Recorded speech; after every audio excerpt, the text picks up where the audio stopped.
All right, everybody, welcome to BO Boys for Wednesday, August 27th. Fuck it, it's a raw feed. We're doing it live. I'm Clayton.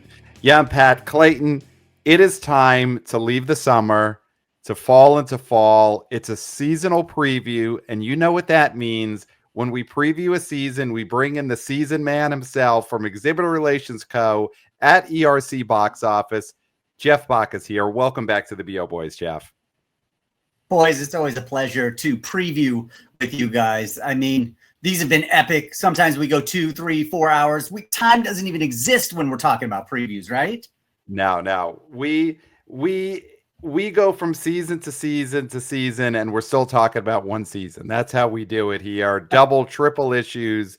It is Entertainment Weekly still around at all? Because that's what this is a tribute to. Yeah. And are they just like collector issues looking back at Friends or Princess Di? Is that what Entertainment Weekly is at this point? Yeah, you'll see them like they'll do a Jurassic preview, and it'll be right before the new Jurassic, and they'll talk about all the movies, and it's a real thick magazine you can get still at supermarkets. But other than that, they're all online, I believe.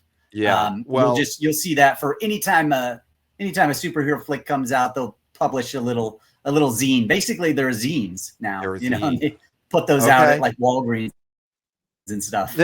So Entertainment Weekly is they're printed at Kinko's now.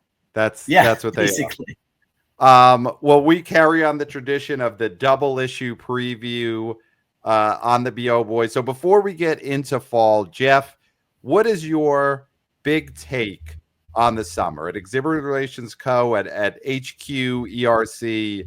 What are they saying about how this summer went? Was it disappointing? Was it on target?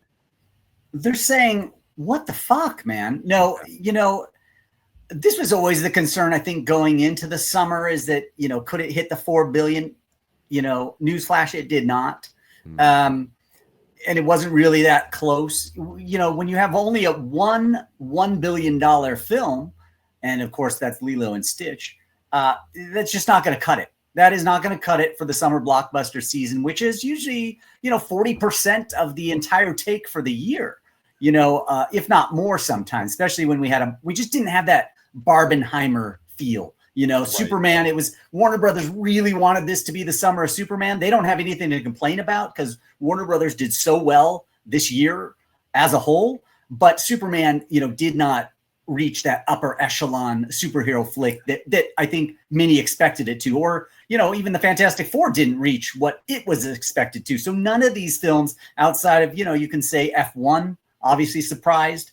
That was big. That was big for original filmmaking, which is really cool. And the oldsters, seeing Brad Pitt in his 60s just command the fucking screen like he's Top Gun Maverick himself.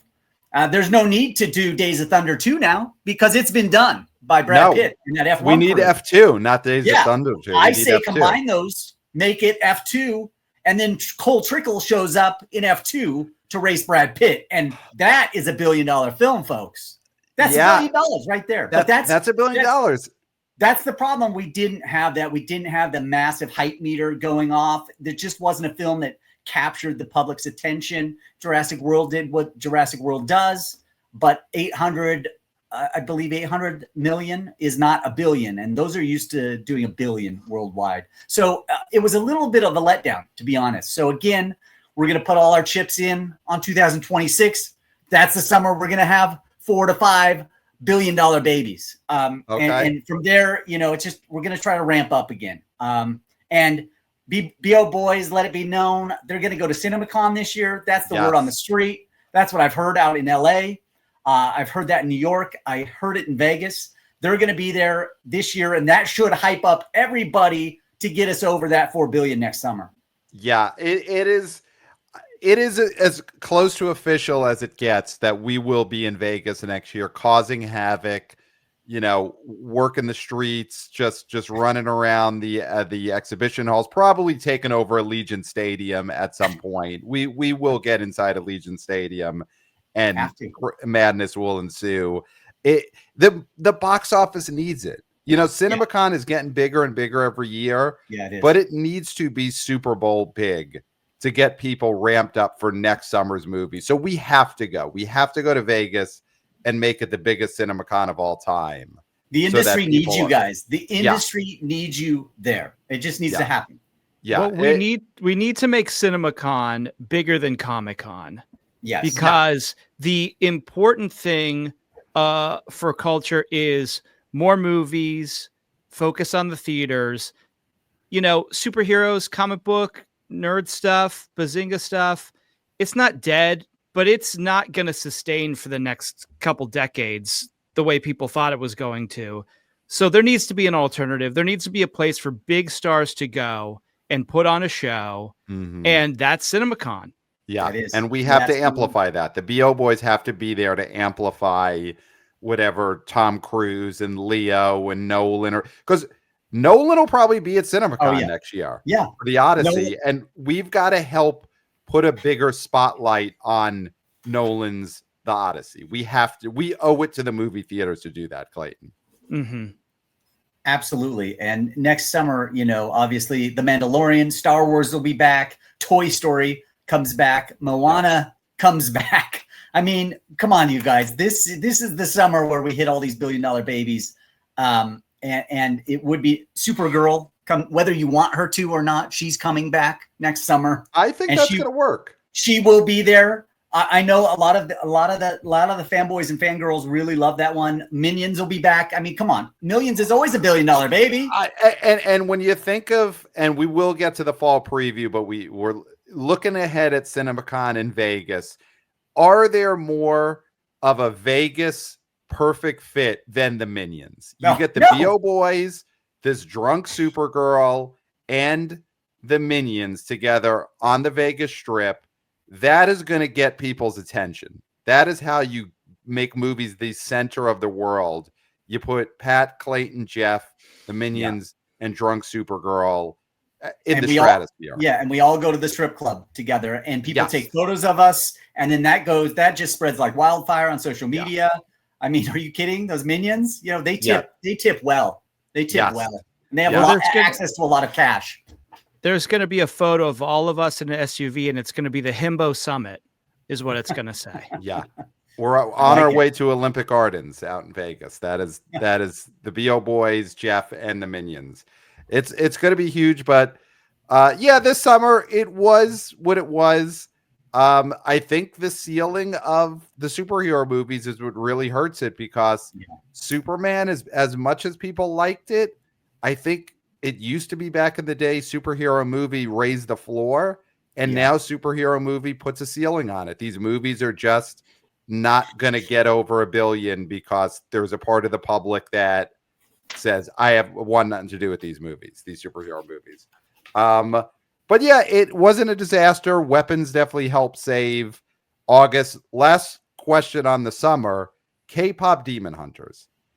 If it had been a Sony release and they had put this out, say sometime in July, as a just full theatrical movie, could K-pop Demon Hunters have been the biggest movie this summer, or one of the biggest movies? Could this have been a $600-700 million kids movie if Sony put it out as a big theatrical release instead of sending it to the gulags of Netflix?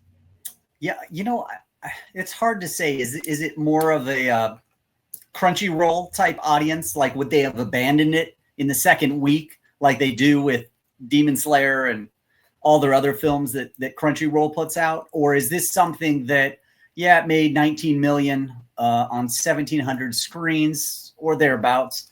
If it had AMC and the full backing of a real advertising campaign, it sounds like it could have opened at 50 or 60 million, honestly. Yep. But again, I don't know how much, like who else is going besides that younger audience. I don't, the boomers aren't going.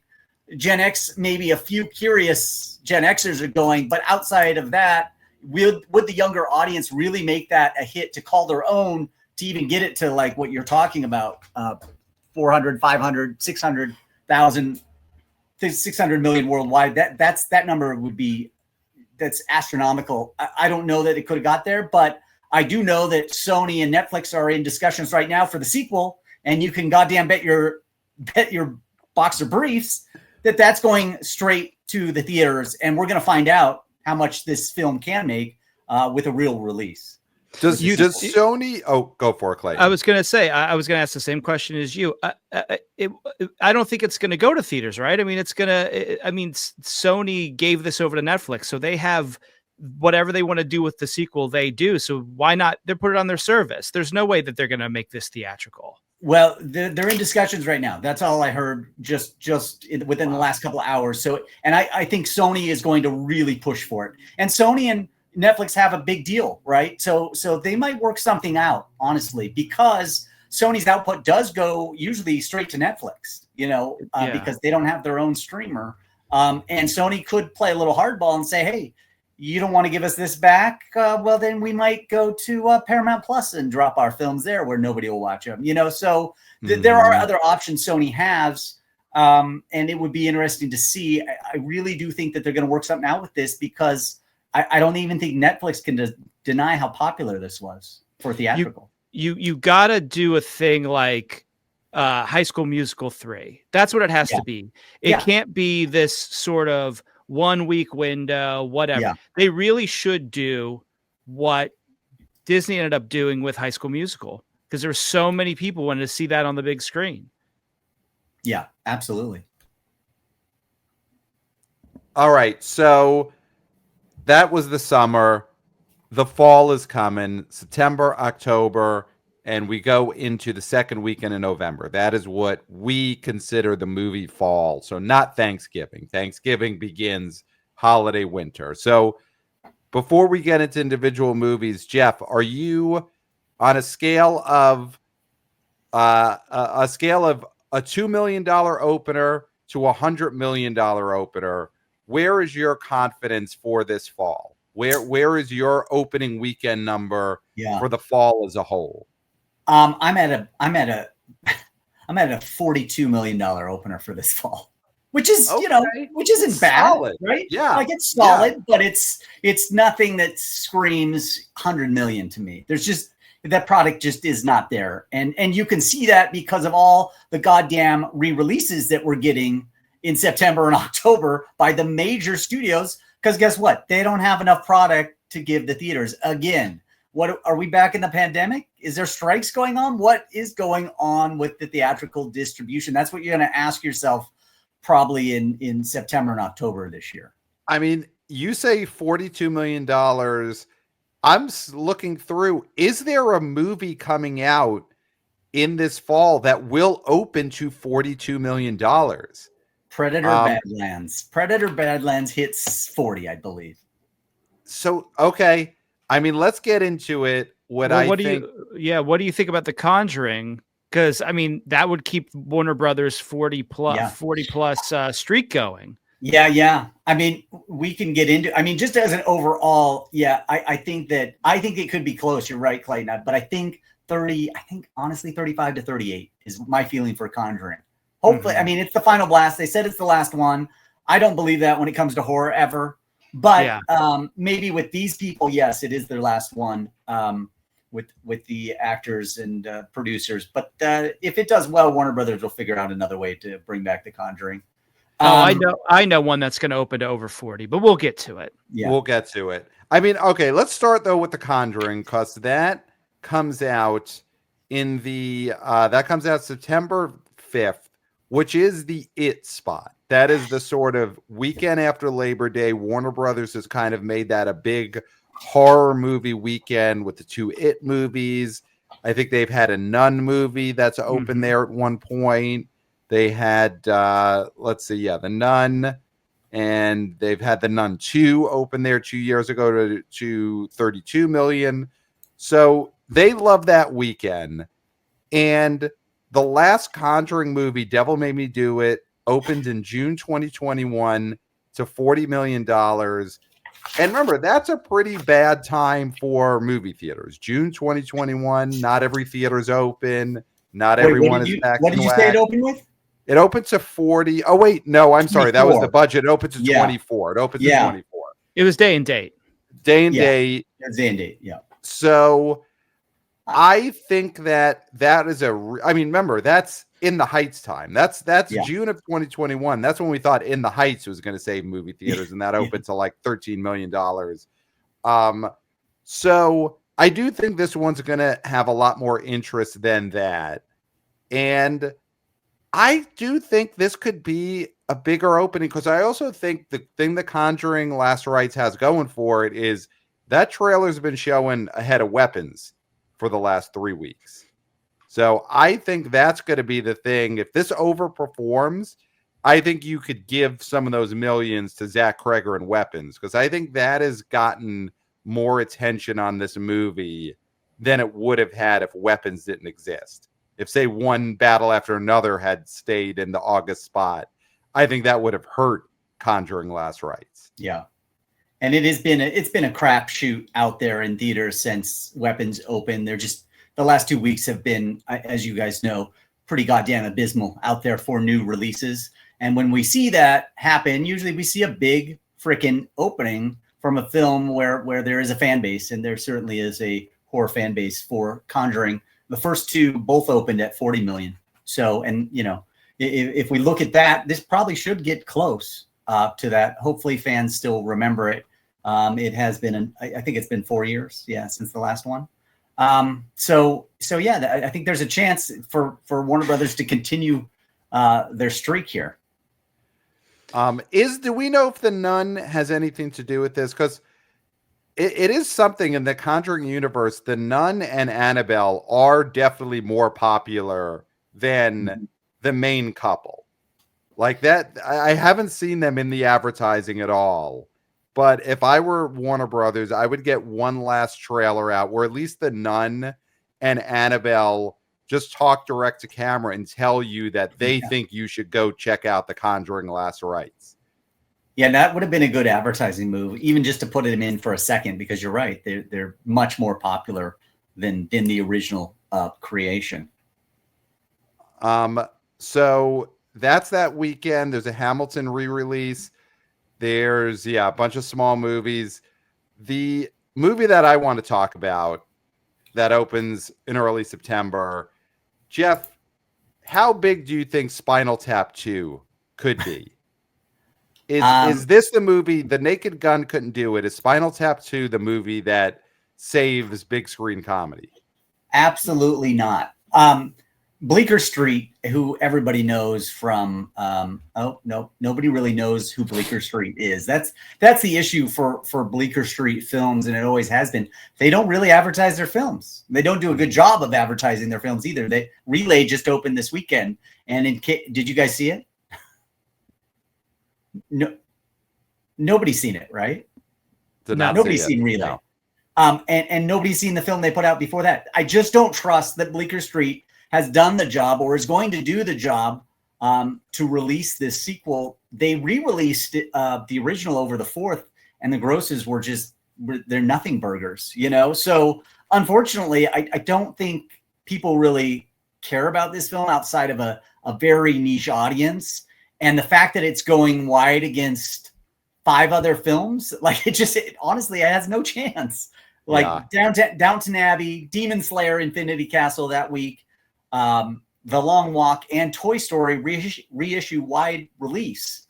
There's just no place, I'm sorry, for This is Spinal Tap 2 that weekend. It should have come out, honestly, this weekend over Labor Day. Might have had a better chance. Mm-hmm. Mm-hmm. Now we got, Pat, did you see this email? We got some boots on the ground about this Spinal Tap 2. Yeah. I mean, do you want to read this, Jeff? We got a report from the UK of someone who went to a screening of Spinal Tap 2 this past weekend. I could read this real quick.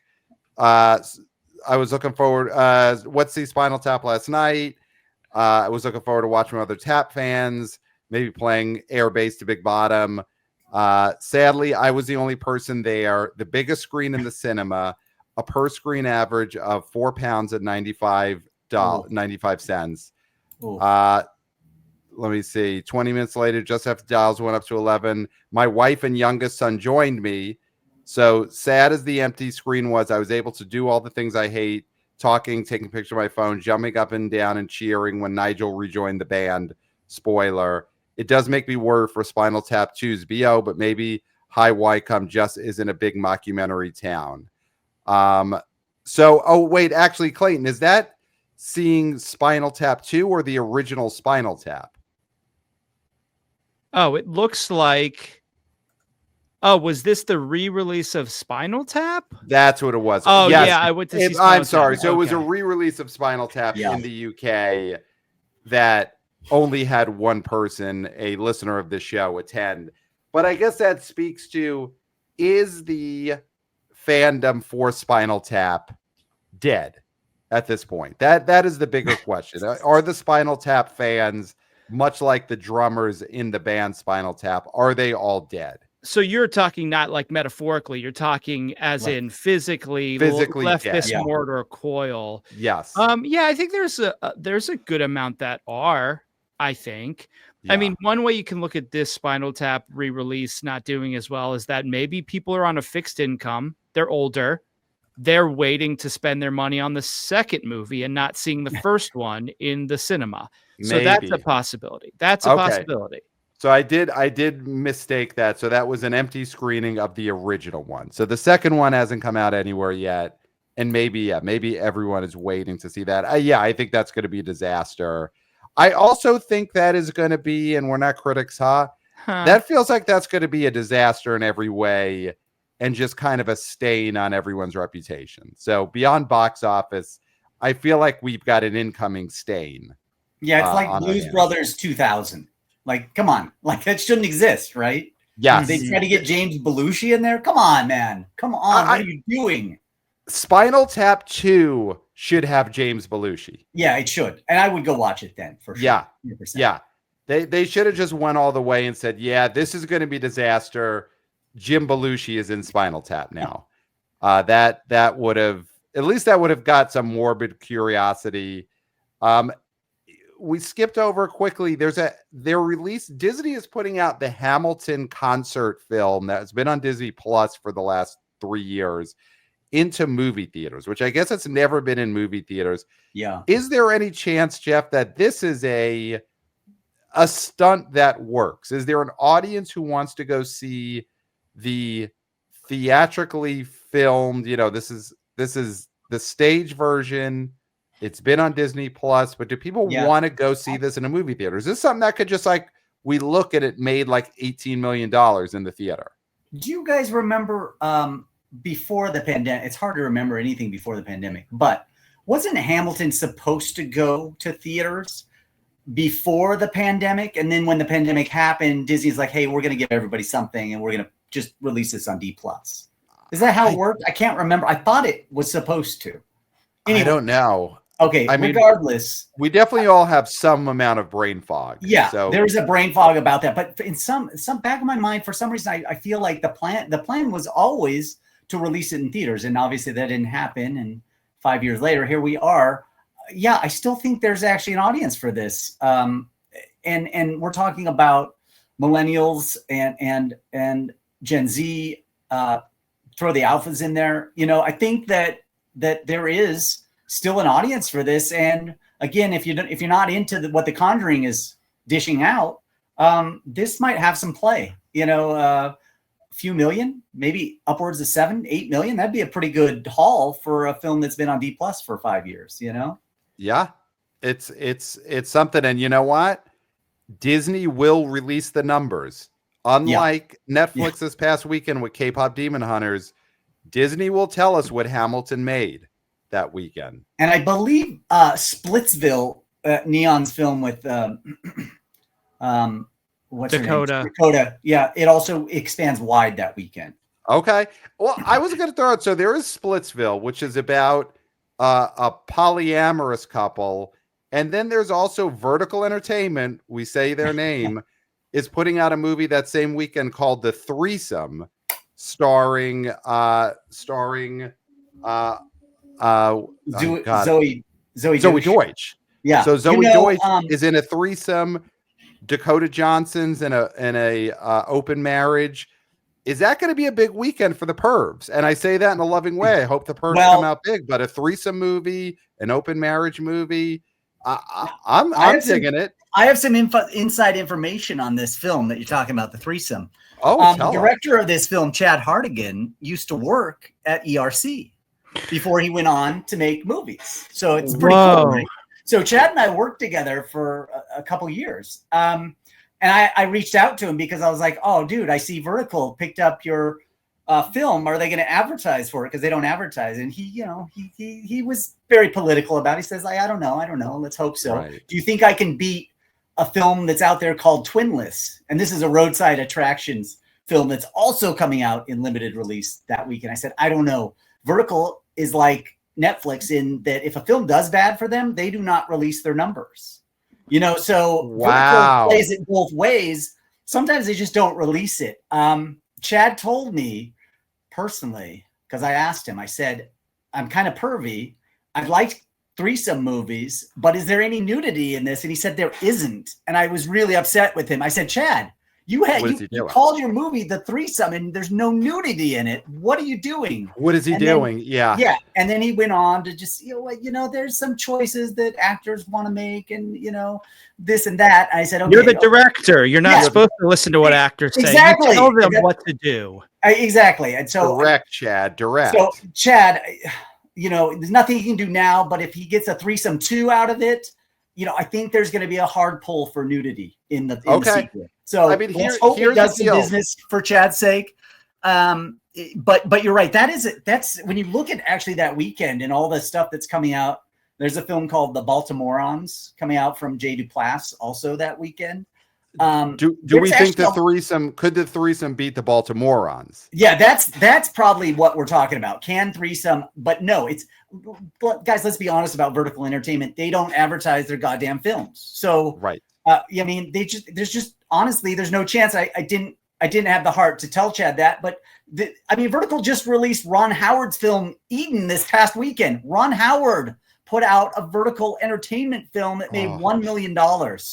So if you think that's bad, people, Chad Hartigan's The Threesome is not quite Ron Howard's Eden. You know what I mean? So right now, your buddy Chad, your ex-colleague Chad, he's sharing the same urinal. He's side by side at the urinals with Ron Howard because they're both taking a piss at Vertical Entertainment. Yeah. And you got Chad and you got Oscar winner Ron Howard pissing side by side. Yeah. And there's nothing they can do. These are filmmakers that never had a chance because Vertical Entertainment is releasing their films. Yeah. Well, here's what I'll say to your friend Chad. Hartigan's making you soft again, because that's what I'm hearing from this nudity in Threesome. Yeah. Hartigan making you soft again. That's a hat. Clayton. Plus 1 point for Clayton there. Thank you. If your friend Chad wants to come on the BO Boys and could get his co-star Zoe Deutsch with him, we will give them airtime on the BO Boys to promote the Threesome. Honestly, he might do it. He loves talking BO. He always has. He's a BO guy from way back when, and he has a lot of good stories. So I bet he would come on and even talk about the numbers and what happened and what didn't happen. Maybe give us a little insight into how Vertical Entertainment operates. All right. Well, we'll grill him about the no nudity thing. I mean, Clayton's going to do the Hartigan made you soft again right to his face. Yeah. Yeah. I'm no worm. I'll do it right to his face. But if he could get through that, if he could get through the hazing, we'll let him plug the Threesome. He would totally roll with these punches. If you followed his career at all, it's been a tough road at the box office for Chad. So he did have an A24 film come out a while ago, but A24 does that same thing. Like sometimes they don't release their numbers. I think for his they did, but sometimes they don't give it a wide release either. If that beyond that first weekend, if it doesn't open very, very big and the per screen is in the toilet. So Chad will have no problem chatting about the highs and lows of independent filmmaking. All right, and then if not, we'll have the director of the Baltimore and Morons on. Yeah, so either way, it's a win-win. Which I've heard, which I see here, it has full spread anal in it. Oh yeah, well, I mean, that's what the people want. Yeah. That is what the people want. Yeah. So I don't know if there will be any nudity or a full sprenatal in this movie. Downton Abbey, the grand finale. Of course there will. That is the grand finale. That's what you see at the end. The camera goes in. Yeah, it is PG. So yeah, I don't know how much you can get away with. It's implied for sure. It's implied. Yeah. You get one in a PG movie. You get one. You do get one. So this series, is there any juice left in this? Yeah, I mean, there is, man. You think there's juice? Okay, because there was a big Downton Abbey movie pre-pandemic, right? Didn't the first one in the series open huge? Yeah, 2019 opened at 31 million, and went on to do 194 million worldwide. So that was pretty amazing, honestly, because that demo was turning out. And then I think the second one did about half that, 92 million worldwide, opened with only 16, but 16 for that in 2022 is pretty good. I feel like this could jump up to 20 million again, at least somewhere in the 20s for the grand finale. You got to pay respects to the Abbey crew. And we saw this trailer. Pig virus is in this trailer. Paul Giamatti. Paul Giamatti. That's right. Yeah. Paul Giamatti's in this trailer. So is this one of the things? Because I remember when he went on his Oscar campaign, he was talking about all the things that he wanted to do, and he kept talking about, I wanted to be the lead in a horror movie. Is that what this Downton Abbey part is? Is this a backdoor horror movie part for Paul Giamatti? Is he actually a secret vampire, and that's the grand finale? That would be great. That'd be great for Focus Features. Yeah. The ending of this trailer. Now, have any of us ever seen any Downton Abbey? I've never seen a minute of it. Guys, I saw both of the first two in theaters. And wow. Because it always comes out on like this weekend where it's like second week. There's nothing. It's hot out in LA. I want to escape the heat. I'm going to go see something I know nothing about. And I didn't fall asleep once. Like, highly entertaining. Just in that, I might have a cup of tea, governor. In that certain way, you're just like, oh yeah, I could see myself liking that in a different life if I led a different life. And so I'm telling you guys, make it a date movie, have some tea or crumpets, go see this thing together, and you guys will be like, wow, we need to catch up on this shit. Okay. I'm telling you, it's highly entertaining. These films are put together very well. And it is IP, it's IP. This is a prequel, baby. Is there something that the fans of this movie are hoping is going to happen? Like, is there a big thing that this is in building towards? Is there a big, villain that we're finally going to get to see beheaded, or is it building towards a wedding? Like, you've seen these first two. What could be the thing that makes this a giant hit? I think, like what Clayton said, it might be the anal spread that they've been waiting for. Yeah. And Paul Giamatti, now that you said he's in it, and I didn't know that, I'm like, this all comes together now, really easily, okay, and spreads apart easily as well. So honestly, I don't know enough about the Downton Abbey, but I am sure there's going to be some big surprises, like who marries who ends up with who finally croaks on the table, things like that. Like, it sounds like they are ramping this up. This is the big one. And let's be honest, most of these leads are going to die pretty soon anyways, so this is the final for a lot of different reasons, I think. Right. These are some old people. In fact, I think some already have maybe died. Yeah. I mean, basically advertise it as a sort of a communal funeral that you get to attend. Yeah, exactly. And this is a goodbye. And we know these goodbyes are emotional for fans. And honestly, I think, let's see, the week after Conjuring, I think this will be big. This and Demon Slayer are really going to go toe to toe, at the box office. This is a big tilt. This is a big matchup. I was just going to say, I think Demon Slayer, this one is getting a lot of hype. It's already made a lot of money overseas. It's made 200 million so far, 261.8 million. Of course, like we've said previously, like these Crunchyroll movies, they open big. They don't necessarily last very long, but this one I think could do really, really well. I think so too. This could be an over 40 opener for sure. Yeah. This could be 42 million, like we were talking about. Wow. This could be it. And that would be a great weekend because it's two totally different audiences. So you could have two big movies opening the same weekend. So that's good for Hollywood because of where we are right now. I think that would be a great story if both those, if you had a 40 million and like even a 20-something million dollar opener. And then you got Toy Story reissuing for the kiddies. And, that could honestly, I don't even know what that'll do. Maybe it does, again, 8 or 10 million. That would be great. And then we haven't even talked about The Long Walk. Yeah, that's the one. It's Lionsgate.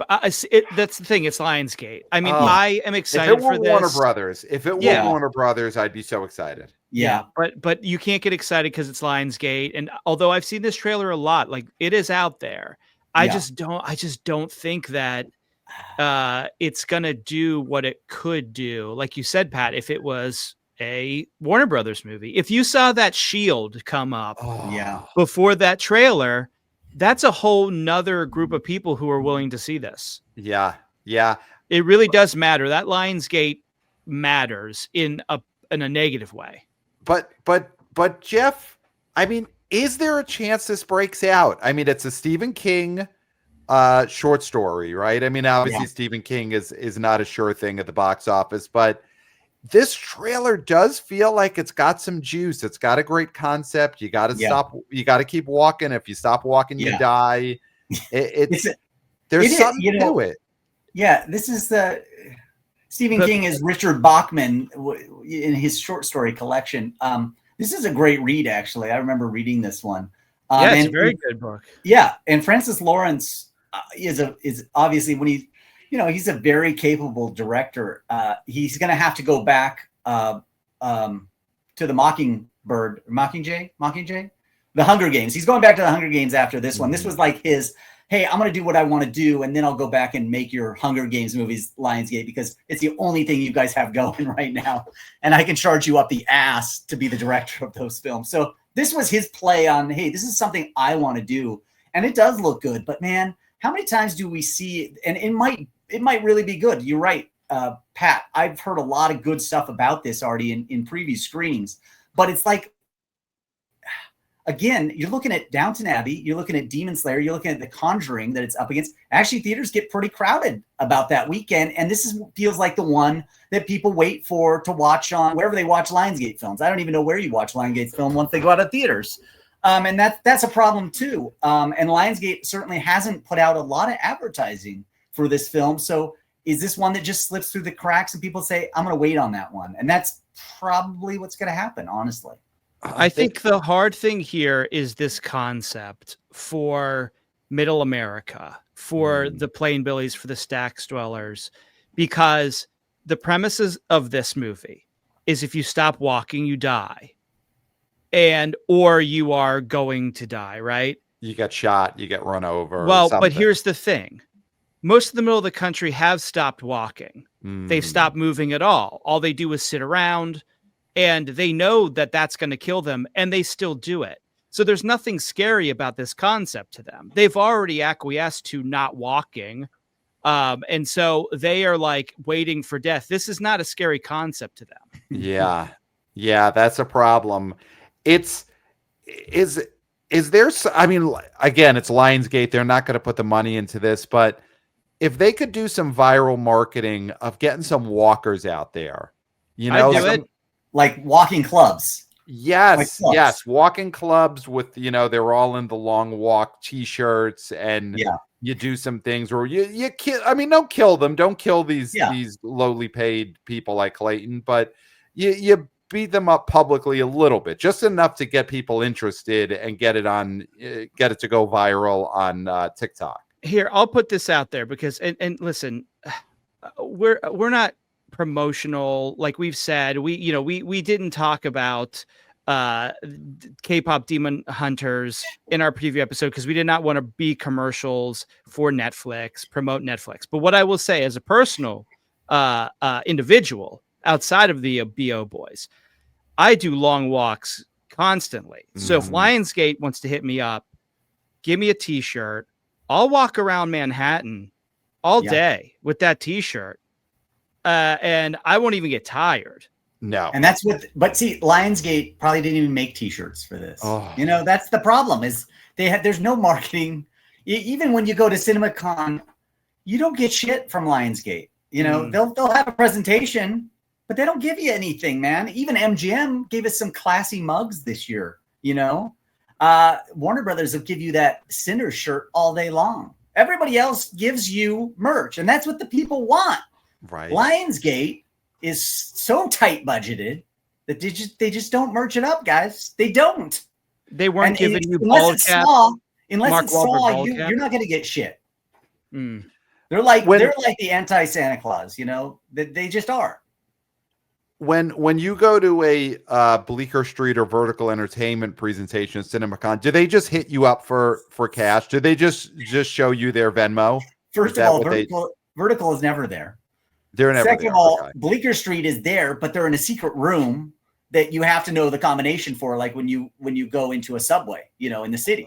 And they're in Reno. They go to Reno every year. They go to Reno instead that weekend. Yeah. Yeah. So it's like, you know, there's just no presence. Even A24, as big as A24 is, they don't technically have a presence because they don't have a presentation. They never paid for that. A24 is very cheap in that way. They are in back rooms, and you can hunt them down if you're willing to put in the extra legwork to find these eight. And I've talked to A24 about this. I said, why don't you guys do it like everybody else is doing it? Exactly why.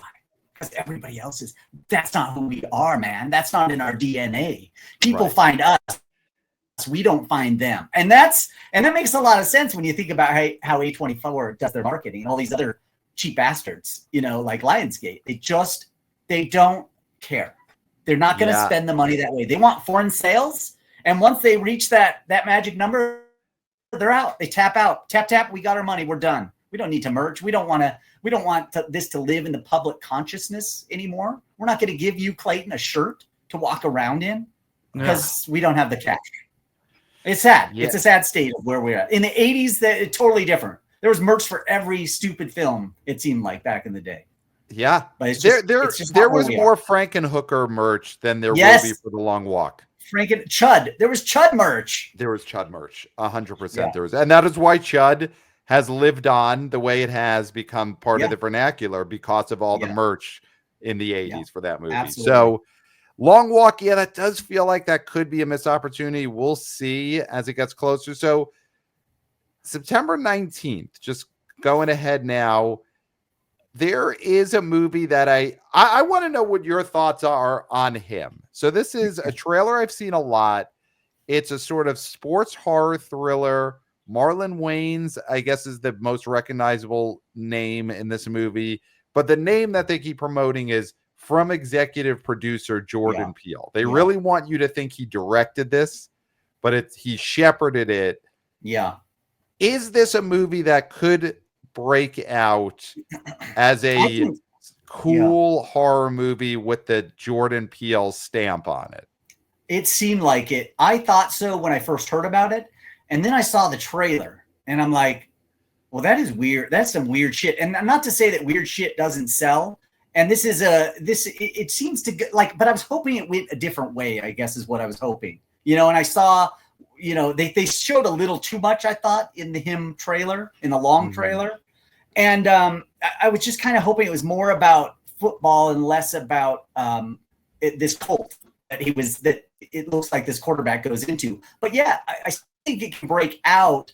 I just don't know if the shelf life is going to be as big as probably they're hoping. I mean, they probably hope it plays through October. But if you get those sports junkies into it, although there's a lot of football going on, real football going on, so I don't know if they're going to spend their time in a movie. I do like what they're trying to do and mix sports and horror because I think that is a subgenre that could be explored and actually have some fun with it with some actual big sports stars. I think if sports stars did more horror films, I think there's something there, and that like watching LeBron James getting, you know, killed on film, I think a lot of people would show up for something like that. Honestly, like I really think Hollywood should lean into that, and there is a chance if this does well, that might actually happen. So I think the jury's still out on this one. I kind of see it doing well, but I could also see if it didn't do well, I would be like, yeah, I can see why too. You know? Yeah, it is from Universal, which is a good sign. If this was A24, I would say that this is going to be disaster. It's going to be another Death of a Unicorn. It's going to be another Opus, you know. but because it's Universal, I do still have some hope for it. I mean, the one thing I'll say about this trailer is Marlon Wayans doesn't look like he's aged a day since Senseless. Yeah. Which is cool. And which is incredible.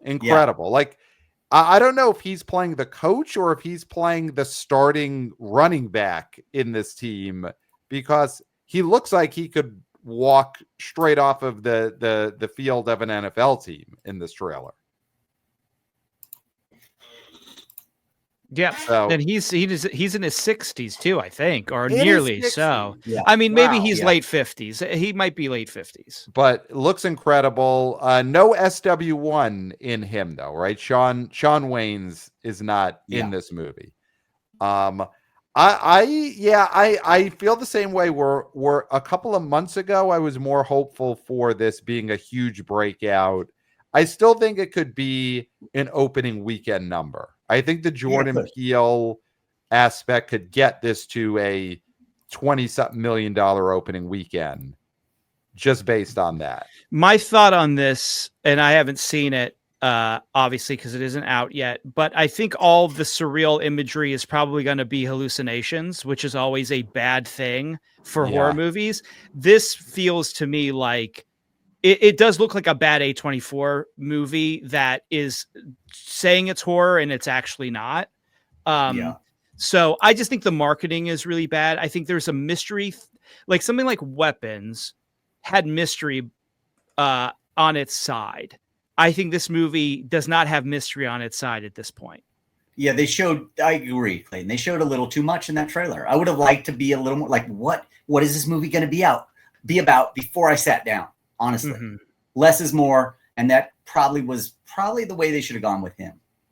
So that same weekend, there is another big movie opening starring who I would say is probably recognized as the babe of the week in Hollywood, the hottest actress in Hollywood, one of our biggest starlets. Phoebe Waller-Bridge is in a movie called A Big, Bold, Beautiful Journey, opening from Sony. Also, Margot Robbie's in it, and Colin Farrell. Margot Robbie. So, Sony is having a rough year. Karate Kid was their big summer play. They didn't put K-pop Demon Hunters in theaters. Karate Kid is DOA as a franchise. Hey, wait. Caught Stealing hasn't opened, man. Don't close the summer door. Don't close it yet, man. Austin Butler could save the summer. Hey, listen. Mike and the Mad Dog are in this movie. I don't know if that means much to you out in LA, Jeff, but New York sports radio icons, Mike and the Mad Dog, their voices are in this movie. Of course, Caught Stealing takes place in the 90s in New York City. Yes. So over here in New York, listen, I agree. You let people know Mike and the Mad Dog are going to be part of a movie.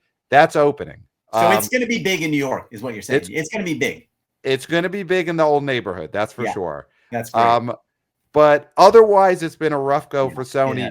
I mean, is this the biggest play they have? Does this almost have to work?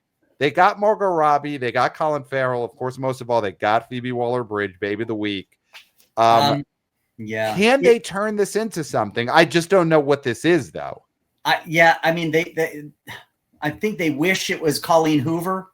It's not. Somehow, if they could slap her name on it, I don't know. As an executive producer, that might have been the way to go, because it is tough to sell a romantic, dramedy, whatever this is. It's been one of those genres that just doesn't sell very easily unless you're Colleen Hoover. So honestly, it looks like a misfire to me. I kind of like it. It looks charming. And I love Colin Farrell. I just like the guy, man. I'd like to watch him act. I'd like to watch him chew up scenery. So I'll watch it, but I'm probably going to be in there with like 4 other random dudes, that might not have girlfriends that weekend, and maybe some couples, but they'll be in the back doing other things. And I don't want to watch that. So I'm going to have to sit way down in front for this one. Doing whatever. Whatever happens at those things. Give yourself at least 4 rows space in front of them, because Absolutely. Things could go farther than you thought they could. Yeah, That's a balcony one. If you can sit in the upper balcony, so you don't get hit with anything. Yeah. Although if they're in the balcony, I know it's a tough call, man. It's a tough call. Yeah. Yeah. Everything's a splash zone at that point. Yeah. I am getting heavy Life of Chuck vibes from this movie. Oh no. A movie that thankfully has dropped off the face of the planet. Yeah. But this movie is directed by a gentleman who did a movie I loved back in 2017 called Columbus that had Haley Lou Richardson in it, John Cho. Beautiful movie. Did another movie a couple years ago that I liked. Okay.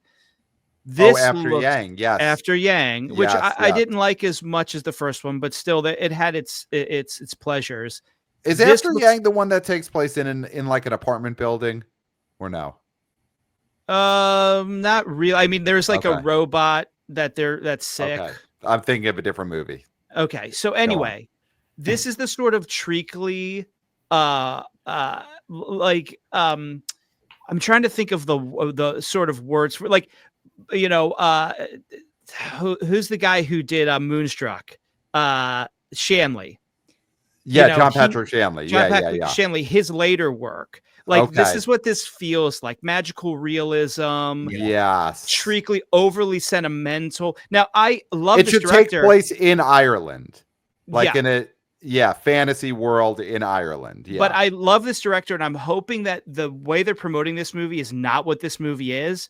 But it just feels so treacly is the only way I can describe this movie, and it turns me off greatly. It's Margot Robbie's.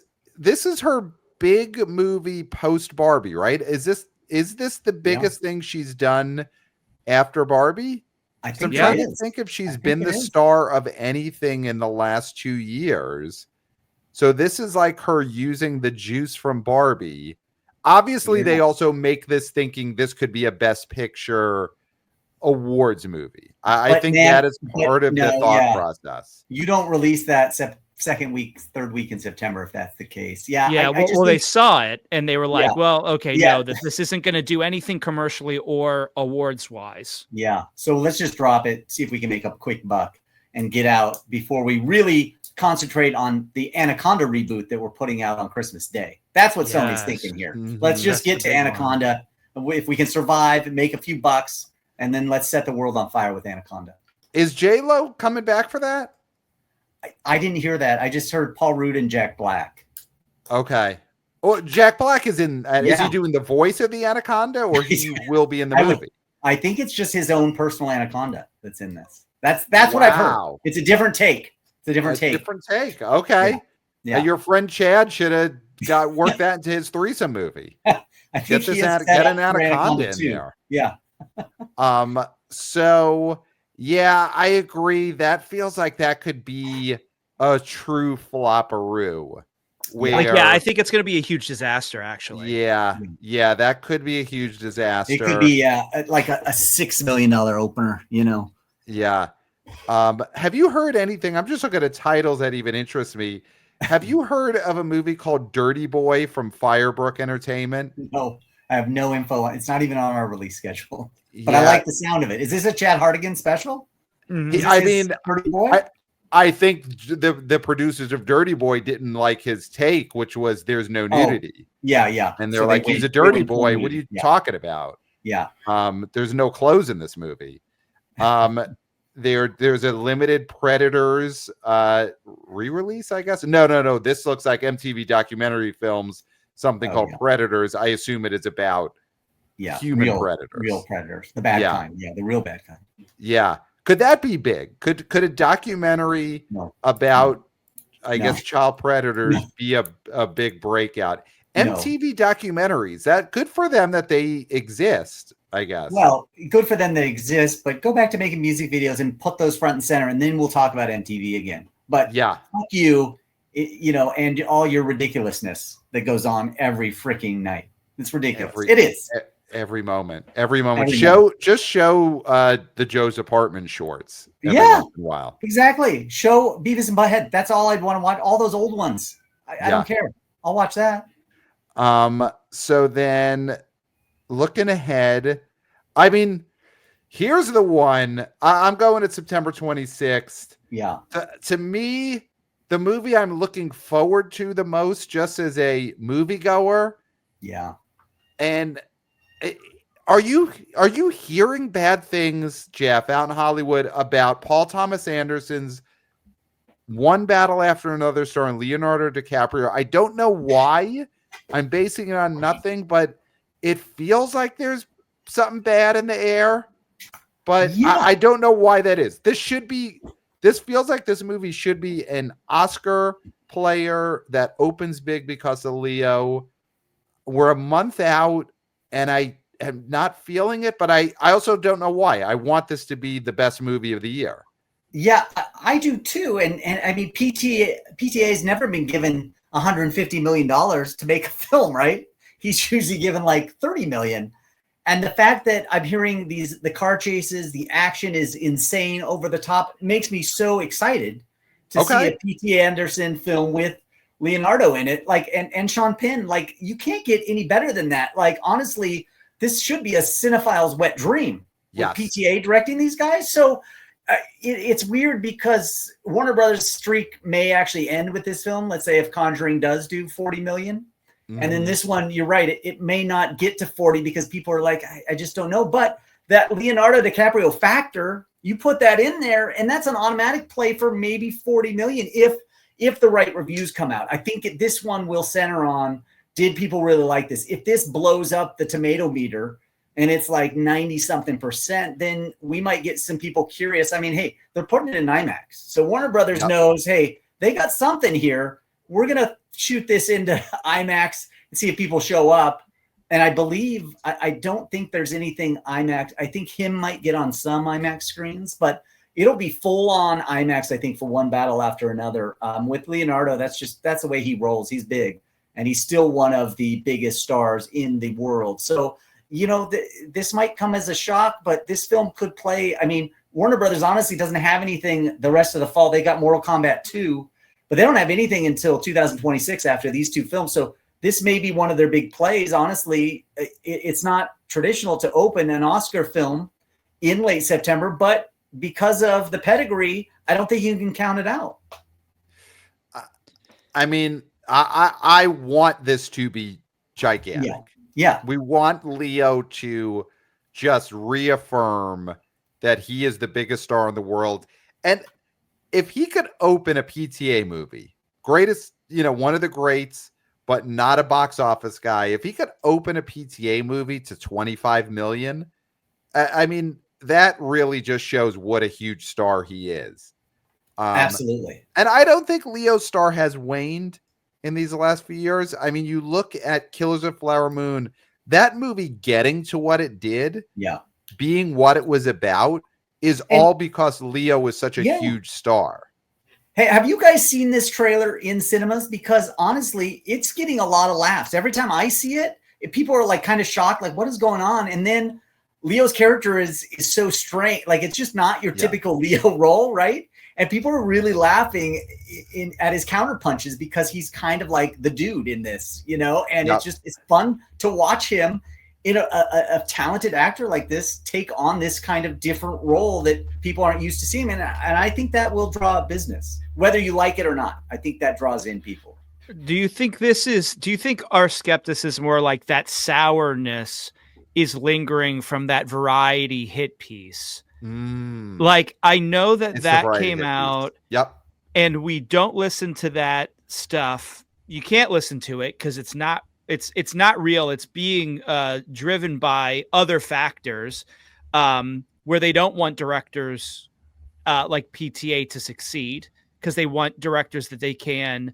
These other studios want directors that they can manipulate. They want the Pizza Bros. Yeah, they want the Pizza Bros. They want the Russo Brothers. They want TV directors who are just so happy to get a chance to do an actual, like, to be part of an actual art form, which is cinema, that they can control them. And so this is sort of a narrative to try and keep PTA down. It does feel like it has put a pale over everything. But I think if this gets, like you said, great reviews, the audience getting on its side, I mean, this thing could be big. This could be a breakout movie for PTA. Yeah.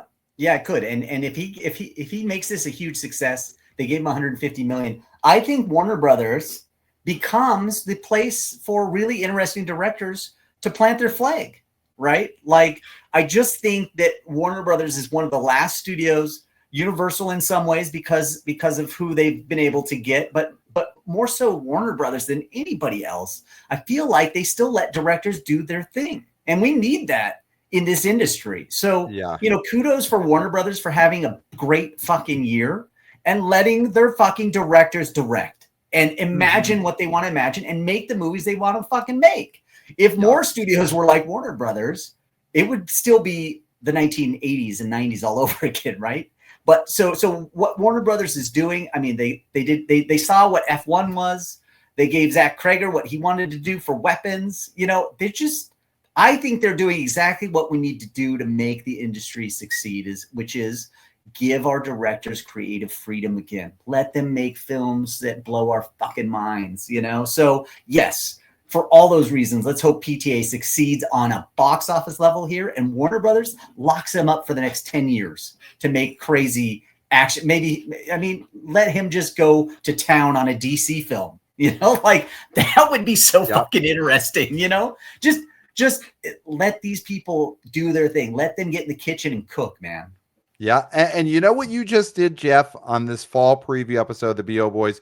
You just cut the shit. Mm-hmm. You cut the shit for the audience. That was an incredible cutting of the shit. And you couldn't have been more right in the way you cut that shit. Directors are the key to box office. Warner Brothers proved that this year. Yeah. So I hope this movie gets great reviews. And I think the thing is, this movie is going to need to get reviews and not just say it's great, but that it is a good time. Yeah. I think that is what's key. Because that is kind of what the key was for Weapons. It was that pretty much all the reviews said a version of this is a really good time. Yeah. And I think that One Battle After Another, it could be that their trailer. I think the trailer is really good. I'm looking forward to this. I can't wait. So there are some surprises in September, and I think it's going to be way better than August. I can tell you that right now. Yes. At the box office, there is a number of films that could actually work in September. I think that the narrative could be A Big Bold Beautiful Journey is probably going to tank and be one of those movies that tanks in a way where there's a lot of talking about how it tanked. Yeah. And then hopefully One Battle After Another rights the ship the next weekend and doesn't also tank, because that would be a tough back-to-back. Yeah, with would be big tough. stars. And it would be tough to take if Gabby's Dollhouse, the movie, beat One Battle After Another. Well, is that possible? I do not know what this property is. What is it? Are we overlooking that something like Gabby's Dollhouse is actually the biggest IP that's opening in the next 3 months, and we just don't realize it? But this is going to be a $60 million opener. Like I don't know what this Gabby's Dollhouse is. But look who we are. Look who we are. This is a movie not for us. It's not for people that we know. But is it? But it's definitely bigger than Oogie Loves. But is it as big as any Disney tune that's on the Disney Channel? I don't know. It's I don't know. It's not Coco Melon. I know that, but I have heard of Gabby's Dollhouse, so it's possible it does. I would say if it opened in the mid-teens, that would be a good play for that film. Listen, if this was a Miss Rachel movie, then we're talking, of course, it's going to beat One Battle After Another. But I don't know from this dream house. So Thomas Lennon and Jason Mantzoukas. So is this? There's Kristen Wiig is in this. Kyle Mooney. So that wait. What are you talking? I'm looking at Gabby's Dollhouse, the movie, starring. So it stars Layla Lockhart Craner, so I assume she is Gabby. But then the other stars are Thomas Lennon, Jason Mantzoukas, Ego Nwodim from SNL, Kyle Mooney, Melissa Villaseñor, Gloria Estefan, and Kristen Wiig. Am I looking at the wrong? I'm seeing September 26, 2025. Yeah. I am looking at Gabby's Dollhouse, the movie, opening in September. Guys, it's rated G. We don't get a lot of those. It's rated G. General audiences will love this. All I'm getting is when I look on the numbers, I'm getting DJ Catnip is played by Eduardo Franco. Kitty Fairy is Tara Strong. This has to have some sort of animated aspect to it or voice. These are voice actors. Guys, it's one of those hybrids. I'm watching the trailer right now. It looks like Barbie. It looks like it's a Barbie movie for kids. That's what it looks like. Like this Gabby's Dollhouse thing comes out into the real life. And then havoc ensues. That's what's happening in this movie. It's basic. That's what it is. It's Barbie Jr. That's what they hope it is. Yeah. For whoever loves Gabby's Dollhouse, and maybe there's a lot of people out there. So maybe we are overlooking this one. I think we might be overlooking this.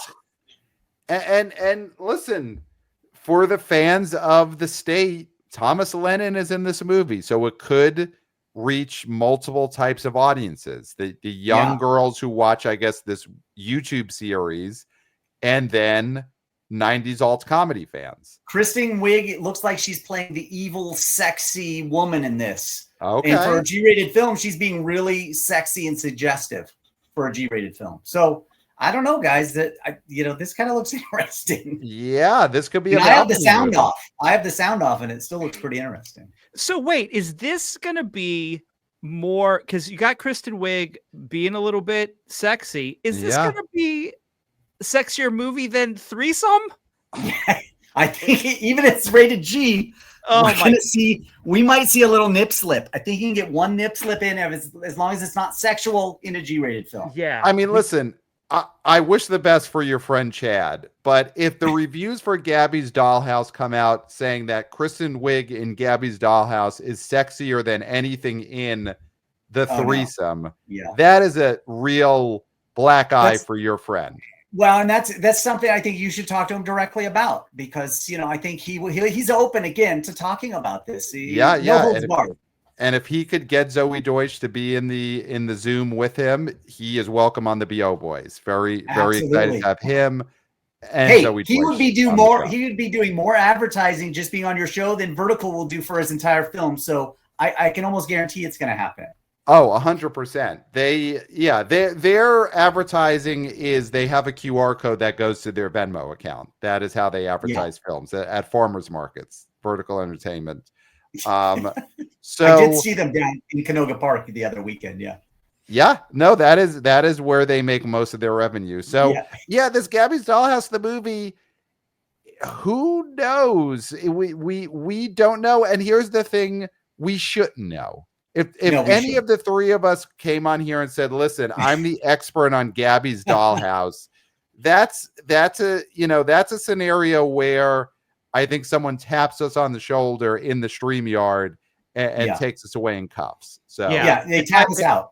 If I said, "Oh yeah, my favorite is Pandy Paws," and I'm also partial to Cakey. Drag me away. That's when Stone Phillips shows up. You should be. You should probably be deported for sure. I mean, I'm just saying. I don't think Africa, but definitely South America somewhere. I have that app, and I'll just do it myself. So that's big. I mean, The Strangers Chapter 2 is finally coming out from Lionsgate. This was supposed to come out a year ago, right? Because all no one cares. Trilogy were going to come out in 1 year, and then that didn't happen. Nobody cares. Rennie Harland is just, I don't know what he's doing. I mean, what did the first one open with? Like, I would bet 14. I feel like that first Strangers did okay. It opened to 11.8 and it legged out to 35. I mean, it's just, is it even worth it? It's a lot of work. I'd rather see Horizon Chapter 2 personally. Have you heard anything, Jeff? You're out in Hollywood. You know all the big players. You're texting with Chad Hartigan. Have you heard anything about Horizon? Absolutely zero. Nothing. Not a word. Even though it's perfect, it's set up perfectly. Warner Brothers does not have a release after October 24th. Mortal Kombat 2. They don't have anything in November, December, or January. You're telling me that Horizon can't slip in there in like early January when there's fucking nothing on the screen anyways and support a director like Kevin freaking the man Costner. You support these guys. Now there is some kind of lawsuit against him, which may be holding it up. Okay. I don't know if it seems fabricated to me as a big Kevin Costner fan. I just can't believe it. But I was also a big Woody Allen fan for a long time until, I did come to the realization that, he probably shouldn't have done that. Okay. But, He should, you know what I mean? Like, you don't marry that. That's just something, you just don't do that. But Kevin Costner didn't do that. But Kevin Costner didn't do that. And whatever I just feel like that is the right time. Place that in early January, even late December when, people have time off, they would go see, I think, part 2. It's been on Netflix now. Was it on Netflix? It was definitely on Netflix HBO. For some period of time. Okay. So I do think that it has gotten an audience because it definitely was on Netflix. It might still be there. There's a lot of dads who are waiting for this to come out. Yes. And even though we saw most of what part 2 is in that trailer after the first movie, there's still a lot of things that need to be wrapped up. A lot for me personally. I need to see how this plays out. Yeah, I would definitely go see Horizon Chapter 2 in a movie theater. Probably would not go see Rifkin's Festival Chapter 2 at a movie theater. No, Rifkin's. I don't think we're waiting. That is coming out. Yeah. So Stranger Chapter 2 is a big who cares. Is there anything before we leave September that we haven't talked about that you feel like could break out in any even small way? Were there any indies, anything? I mean, I was doing it from Aura Entertainment. Do you guys know what Dude Perfect is? Dude Perfect. Okay. The Hero Tour, right? Mm-hmm. Regal Entertainment is putting this out to counter AMC theaters. Regal's putting out their own movie, Dude Perfect, the Hero Tour. If you're a fan of Dude Perfect, you will go. But I don't. Are there fans of Dude Perfect that actually would go to the movie theater? I don't know. It's not like Jackass big. I just don't. I don't know. I don't. Again, it's not you. It's not me. I don't know who the Dude Perfect fans are. Yeah, I think that there's a chance, but it has to be promising some kind of stunt that is theater worthy. And I don't know where it is that you're dropping that basketball from, or like how they're taking a golf trick shot that is so cinematic that fans have to see this on the biggest screen possible. I mean, I do feel like outer space needs to be at play in one of these trick shots. And I don't listen. I don't know these Dude Perfect gentlemen. I'm not sure how many there are. I'm not sure like what kind of people they are. But when we were kids, in order to get into the theater, right? So you're talking Transformers, right? You're talking G.I. Joe. They had to kill off a character in those movies. Mm-hmm. Mm-hmm. Now, I think the only way a Dude Perfect movie would be worth seeing in the cinema is if one of the dudes dies. Yeah. Well, and that's possible. Like if we're talking about anal spread again, and you combine a ball from a long distance, you guys, anything's possible. There could be death. We're talking about death there. Again, I haven't seen a rating for this, so I don't know. But I would feel like if there's death involved, it's got to be rated R. You can't go PG-13 with this one. No, if it's an actual snuff film. Yeah, it's just real snuff film. Yeah, this is a Faces of Death. Yeah. And of course, Regal would be the one putting it out. Regal will do anything for $1 these days. Oh yeah, no, they've got those Lavazza coffee shops in their lobbies in New York. Yeah. They would show us enough film. Yeah, in a movie. So in October, Shocktober, Halloweeny time. Here's a movie that I think could have a chance of getting some buzz. Have you guys heard of Good Boy? Do you know what Good Boy is? It is. Yeah. Indy the dog stars in Good Boy, right? Yeah. It's an IFC Films. And again, obviously there's a ceiling on something like this, but the hook is that it's a horror movie from the point of view of the dog. Mm-hmm. I feel like there's something there. And again, listen, we may have went overboard couple of years back when Months Out, we thought Strays had a chance of being a breakout comedy. So maybe we overrate dog stuff, but I don't know. I've never seen this before. I think it's the type of thing that could at least get people talking, but obviously it's an IFC Films movie. So, the ceiling is going to be what the ceiling is. Yeah. But dog horror, I feel like at least there's something to talk about there.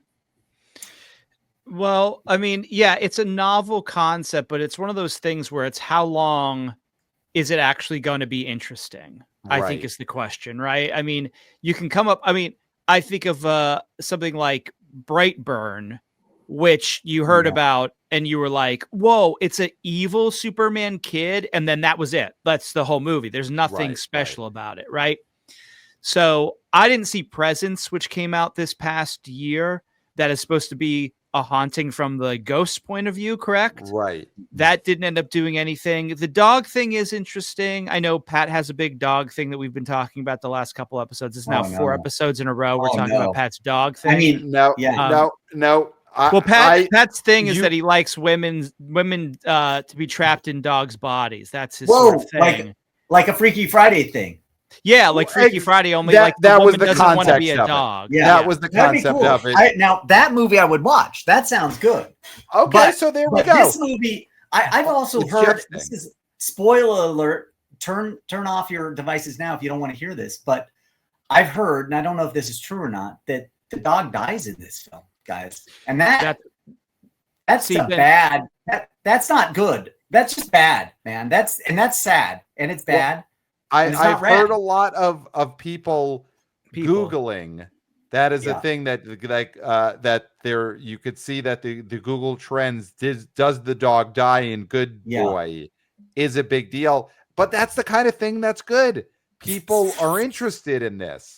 But Pat, anybody who would see anybody who would see this movie is not going to want this dog to die. Well, we don't know if the dog. Jeff is just saying he's heard that might be the case. We don't know that's for sure. We don't know if the dog dies. We don't know if the dog switches souls with a woman. We don't know that. Then that's a guaranteed ticket you'll buy. But I think the thing about this that would, if they put an ending, right? If these filmmakers see, oh, we killed this dog and everybody's going to be mad, they just do a post-credit sequence where you see this dog in heaven, because all dogs go to heaven. We know dogs go to heaven. Yes. And he's hanging out with all the dead Benjis and all the dead Milo and Otises. Yep. Spud McKenzie cracking a beer with the dead Spud McKenzie.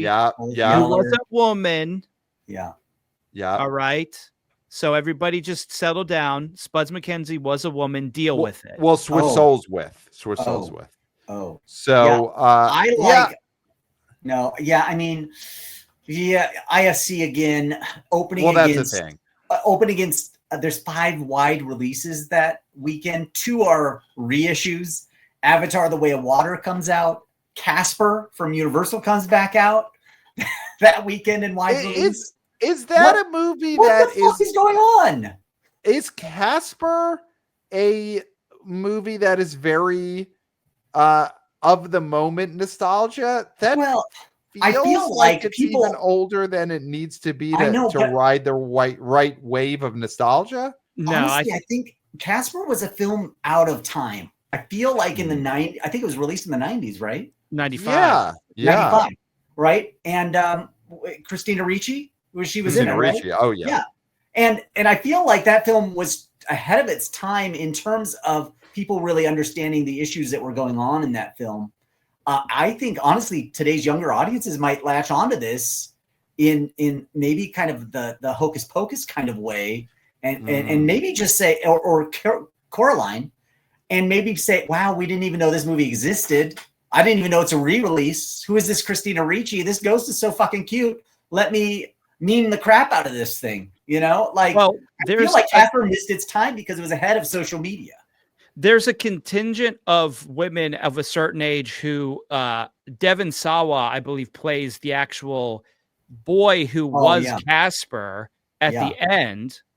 And that is like their like one of their crushes. Oh yeah. This is a movie that is for people younger than us like there's that generation, like this is, and I'm not a Goonies fan, but people our generation like slobber over Goonies. Yeah. This is I wouldn't say as big as Goonies, but this is a big movie for them. The Goofy movie, those sort of movies we were a little bit too old for, have a fan base. And this is what we're talking about 30 years ago. So this is the 30th anniversary re-release. I don't think it's ever been in theaters since 95. So you're right. Maybe made here. A little scratch. Yeah. So another movie opening that weekend, I could say is a movie that clearly your friend Chad did not direct because it's a movie called Bone Lake. Boner Lake. We got to change it. It's Boner Lake, man. Have you seen the poster for this thing? It's a sexy horror movie. Yes, but look at the poster that Bleecker Street released. It's fabulous. It's probably my favorite poster of the fall season. So it's skulls underwater. The water is all red, and then bursting out of the water is a woman heaving cleavage who looks like she is in the throes of a bone lake. Yes. Yes. It's a fellatio. It's amazing. It's an amazing poster, proving that Bleecker Street will do anything for a hit at this point. They will release Boner Lake, and I can't wait to see Boner Lake. It'll be might be my first Bleecker Street opening night film ever. Wow. I mean, it's a provocative poster. But it's first weekend of October, and we don't have a big studio wide release, but we do have A24, The Smashing Machine, starring Dwayne The Rock Johnson. And that movie's opening in Venice, right? Is that where it's premiering? Yeah, I believe so. Benny Safdie directing, Emily Blunt. I mean, this is their Oscar candidate for sure. And this is Dwayne Johnson's big play to get that Oscar nom. And it might. I mean, it looks, we all like what the Safdie brothers do. This could be pretty fun, man. This could be a big rollout for A24. And let's be honest, they need a hit. They need a hit in a big way. It's been a tough year for them. This might be their big one. Sorry, guys. I did not follow anything you just said. I was booking tickets for Bone Lake. Yeah, Boner Lake. There he is. Clayton's on the Boner Lake train. Yeah, we got to go. We got to grab. Check your inbox because we're in the same A-list entourage. So that's what we like to see. Like ticket buying in action.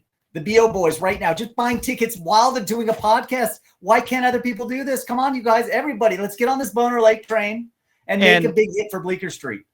And Jeff, you'll be happy about this. We're sitting mid balcony. It's balcony. Oh yes, Splash Zone, guys. So if anybody wants to, get check out where Clayton and Pat are going. Get in that Splash Zone and enjoy yourselves. Oh, it's the Bone Zone at Bone Lake. The Bone Zone for sure.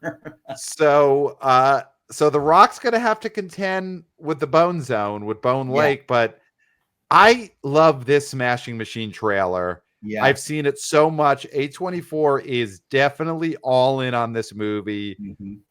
The Rock is going to be all in on this movie. Like, I would be shocked if the reviews on this aren't good.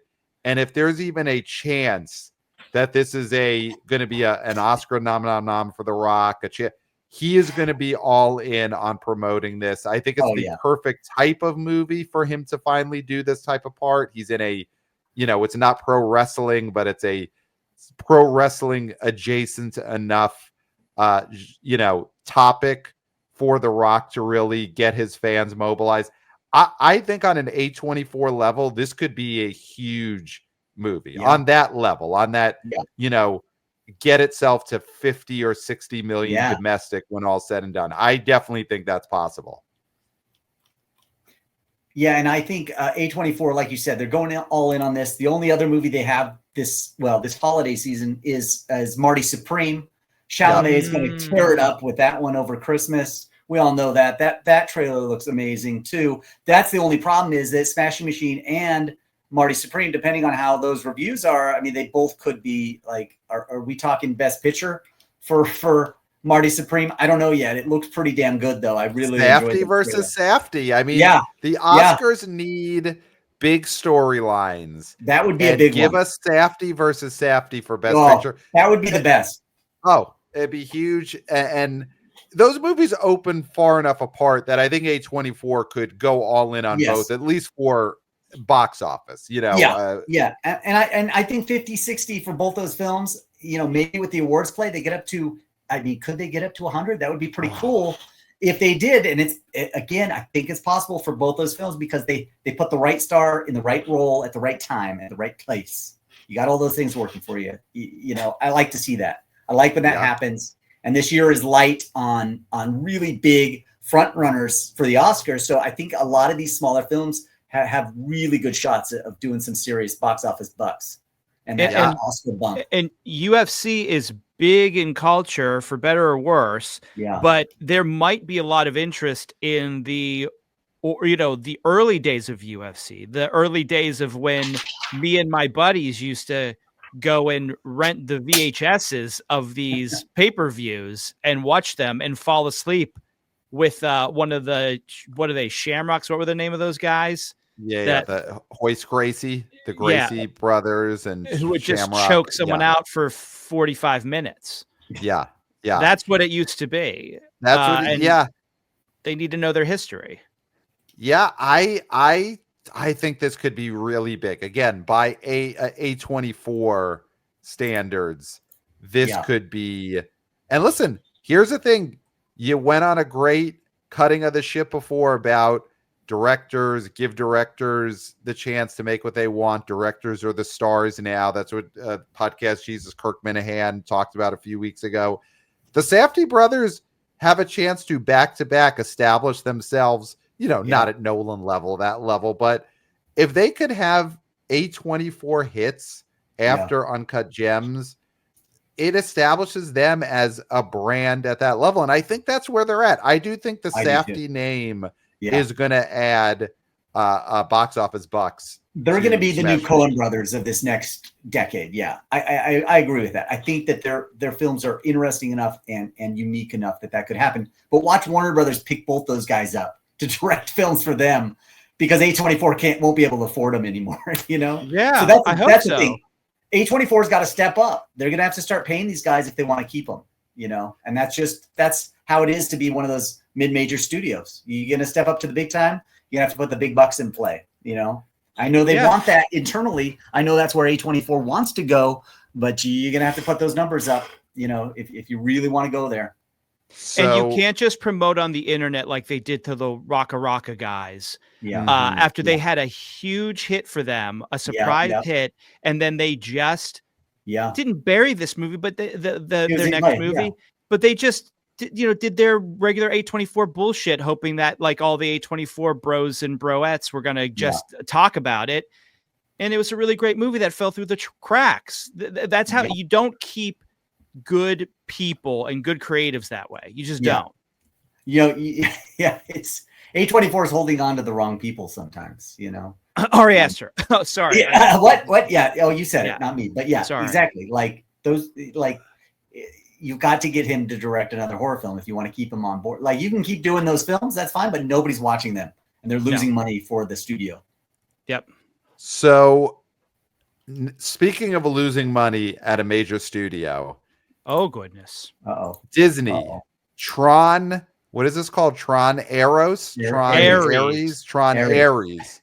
Tron Ares from Walt Disney. Jared Leto was the star of this huge budgeted movie. Yes.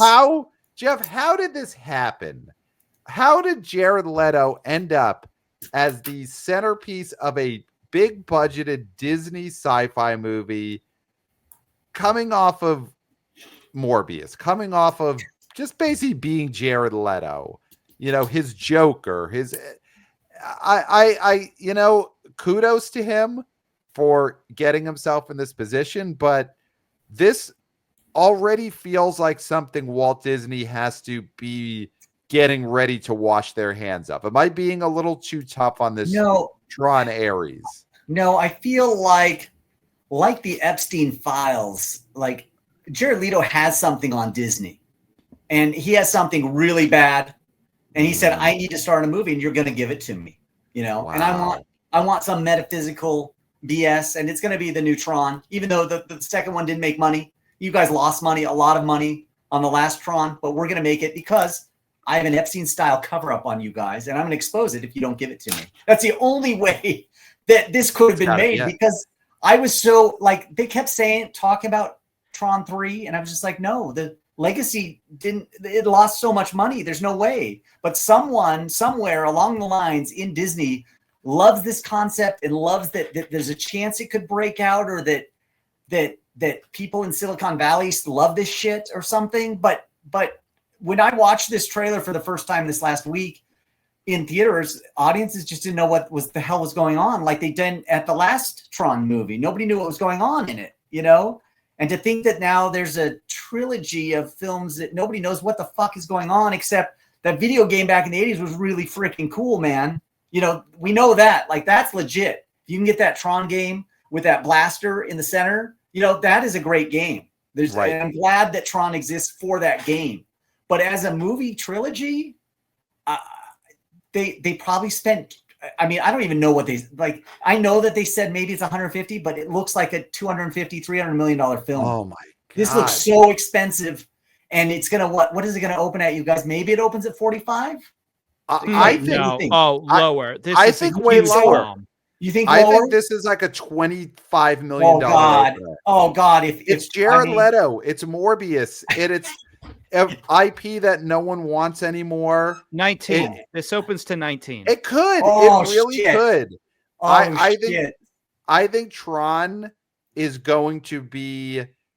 It's not important enough for people to write a book, but I think this is going to be the type of movie that bombs so hard that people pitch a book, at least on the behind the scenes of Tron eras. Yeah. I think this is going to be a disaster. It's like a John Carter. Jeff Bridges showing up. Jeff Bridges will show up to anything, and I love Lebowski. Clayton is not a Lebowski guy, but getting Jeff Bridges to show up to something is not as hard as you think. So getting him to show up to Tron 3 is not very difficult. He's going to be at a Lebowski con at a Ralph's next week. Do you think Jeff Bridges would show up to a Chad Hartigan film without hard nudity, though? I mean, that's the issue. He'll have the gravelly voice, and he'll be like, "Come on, you don't have a dick in this movie, Chad." Chad, put my dick in this movie. Put my dick in this movie, in the True Grit voice, and he'd walk off set. Yeah. Well, so your buddy's got to get his shit together. That's for sure. This Chad guy's got to get his shit together if he wants Jeff Bridges to show Wang in his movie. I feel like Jeff Bridges would say, "I'll be in your movie, but I have to be able to scroll through nudes on my phone while I'm in scenes." Oh yeah. That would be because if you're not going to show it, contract. I got to see it. I want to see at it all times. Yeah. At all times. Yeah. No, that's fair. That's fair. And I think Tron is PG-13. We're not going to see Jeff Bridges Wang, or we're not even going to see Jared Leto's Wang. Although that might have been a turnoff for a lot of people anyways. There's no Wangs in this movie. It's that wasn't because Jared Leto wasn't trying. He definitely was trying to get his Wang in this movie. Was. Yeah. It's IMAX, it's 3D. It's got 2 weeks, I believe, of IMAX before Mortal Kombat 2 takes it away from it. So yeah, you're right. I mean, it's got to open big because it's not going to last long.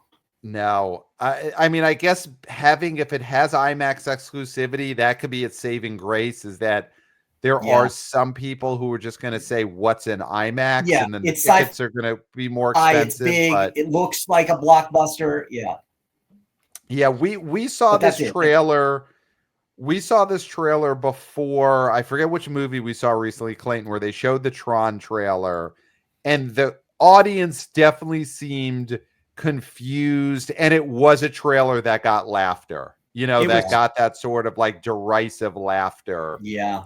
During it. The problem was it was before Weapons, and that audience is very young. Yeah. And they scoffed at Tron. Yeah. And somebody, when Jared Leto showed up on screen, somebody said yuck. Someone said yuck. No. No. Someone said yuck. Someone said yuck. Yes. Yeah. Someone said yuck. Well, I mean, this weekend it's pretty shitty weekend overall. I mean, you got Roofman, which to me looks great. Like you're trapped in a Toys R Us in the 1990s or something, right? Like that is like a dream come true. but I just don't think Chris Pine, he's ever been able to carry a movie on his own. That's not Chris Pine. This is Channing Tatum. Sorry. Chris Pine was Pool Man. Yeah, he was Pool Man. I have also made that mistake in the past month. That's right. I have said Pool Man, not Roof Man. Yeah, you're right. Channing Tatum, who looked like Chris Pine, like that. Pool Man and Roof Man should be a double feature somewhere at some point. Yeah. That would be pretty cool. Yeah. But this is, you're right. Channing and then Starman with Jeff Bridges. Yeah, Derek. Is it Derek Cianfrance that's directing this? Which I think he's a really good director, and I think this film will be really good. But nobody's going to the theater to watch this thing. No one. Is there any chance? Because Channing Tatum, I know he's had some oopsies the last few years, but not really star parts that bombed. You know, you go back a couple of years ago, and he had Dog, and he had The Lost City, and Dog is the one where it showed like. People just want to see him hanging out and being himself. And so I actually think Roofman, it has a chance because people do just like this guy. I like this guy. We all like Channing Tatum. We do, but it's called Roofman. And it's not Wolfman. It's Roofman. I mean, like there's got to be a better title. There was a better title in that film for sure. If it was Wolfman, yes. Wolfman. And it was a sneaky dog sequel. Yeah. If it was Dog 2 Wolfman. Yeah. That I feel like, that would have worked. This doesn't bode well, I think. It's a tough release date too. On Fire, that Sony film opens. I believe that's for the Christians out there. If Roofman tried to capitalize on the fact that it's opening against Tron eras, and you do a promotional campaign where it's you love Channing Tatum and you hate Jared Leto. Jared Leto's the yuck guy. Yeah. And Channing Tatum is the dog guy, the lovable oaf who's got a sense of humor. Try and just up front say, America, make your choice. Yeah. It's either the grossest Joker or it's the guy who hangs out with the dog, and try and capitalize, just shit on Jared Leto in your commercials for Roofman. I think that could be a way to go. Paramount might want to consider that. I think anything to get eyes on anything that's going on that weekend is a good thing. Kiss of the Spider Woman, also in wide release from Roadside Attractions. J-Lo, I think, is in that. J-Lo's making her return. Bill Condon directs. So, I don't know how that got into Roadside Attractions. Even Lionsgate said, we're not going to put that shit out. You go to Roadside instead. That's embarrassing, right? For that pedigree to have that film go to Roadside Attractions. So I heard your buddy Chad had a pitch for Kiss of the Spider Woman, and it was no Kiss of the Spider Woman. Oh shit! Yeah, well, listen, man, it wouldn't surprise me. You can't make a threesome movie without showing schlong and some titties. You just can't, man. And that's what happened. So I can't wait to see Threesome, the Threesome, because there is a movie called Threesome, but that was in the 90s. Oh, I believe of course. One of the Baldwins, Billy Baldwin, I think. And I can't remember if there was, Lara Flynn Boyle. Oh, no, not Billy Baldwin. Stephen Baldwin. Yeah. Oh, it's Stephen. It's Stephen Baldwin. Yeah, the fairer Baldwin. And but she was never hotter. In that film, Lara. I mean, they got her at the right time. She was so hot in that film. Anybody would have had a threesome with Flynn Boyle in college. I mean, because come on, how could you not? Yeah, man, we can't get away from the threesome, but that it doesn't surprise me that we can't, it's going to set the box office on fire. Yeah. Okay. Going back to, and I know it makes sense that we spend the majority of our fall preview episode on this movie from Vertical Entertainment, The Threesome, directed by Chad Hartigan. Is there any opportunity these next couple of weeks for him to just film some extraneous nude scenes to insert into the movie, the way they did when they took the Cruel Intentions TV pilot and then turned it into a movie for basic cable, and they just filmed nude scenes with characters who weren't even in the pilot? Can he just do that just to get this to an X rating, or to get some juice, get some nudity in this movie with characters who aren't even in the movie right now. Yeah, Chad is an indie. He's got an indie spirit. He's an indie director. He's used to doing things on the fly with little budget. So yeah, I think he could do this in his bedroom. I think he has a small child, so he probably couldn't do it at his house. But I bet he has a hipster friend that he could do it at their house with. I would even loan him my house. I'm in the Valley. This is the capital of porn. I'm just south of Chatsworth, which is the porn capital of the United States. So I'm very close to that. And so I think we could get the camera operators, the fluffers. I think we could get them at my place. We could shoot some scenes. I will be open to doing that for Chad. That is huge. And I think that since this great concept took place on the BO Boys, they should name the characters in this extraneous sex scene Pat and Clayton after us. Yeah. So that is the one ask that I make when they film this extraneous porno scene at Jeff Bock's house and insert it into the threesome. Yeah. Because Pat is not gender specific. Exactly. It's great. Yeah. Whoever it is, you name him Pat. Yeah. Yeah. It's just a Pat. It's Pat, Yeah. So again, this Chad thing is going to happen. He loves box office, man. It's part of his life. It's part of his DNA. And I can't wait for the threesome show with you three. It's going to be great. It's going to be huge. Pat, Clayton, Chad, Hartigan, and Zoe Deutsch going to be one of the all-time episodes of the BO Boys. So, moving on, Black Phone 2. That's on a big October one. 17th. This is a big one. Yeah. This is from Universal. This was a big summer hit. What, summer 22? Was it June 2022 when the first movie was it June or was it August? I think it was a June. No, it was a June movie. It came out the Elvis month. We had Black Phone and Elvis playing side by side. And here's the thing. A few months ago, I would have said, man, slam doink, sequel to a horror movie coming in October. Yeah. But a little movie called Megan 2.0 put a little fear in me that some of these horror movies that we thought were going to be IPs might just be one movie wonders. Is Black Phone that type of movie? Are people going to want to see, what is he again? Is he the lurcher? What is the grabber? The grabber. He grabs Ethan Hawke as the grabber. Yeah. Is he just another Megan? That is the question here. I think Megan went into that full weirdness, and really got away from the horror character, the horror of the first one. And I don't think Scott Derrickson will do that. Like, I really do think he'll expand the mythology and he'll keep it. It looks very dark. I mean, it looks scary and cold. I mean, this one is set like somewhere in the snow, I believe. And it looks cold and dirty and scary as fuck. Like, I honestly think, like, Scott Derrickson knows his audience, and I don't think he's going to allow that to happen. If anything, it looks darker, honestly, I think, than the original. And that will bring horror fans in, I think. The authentic horror vibe. Okay. Clayton, do you have the same reservations that I have, or do you think this is a sequel that people want? You got Ethan Hawke. It's October. It's going to do about what the first one did. I have reservations. Okay.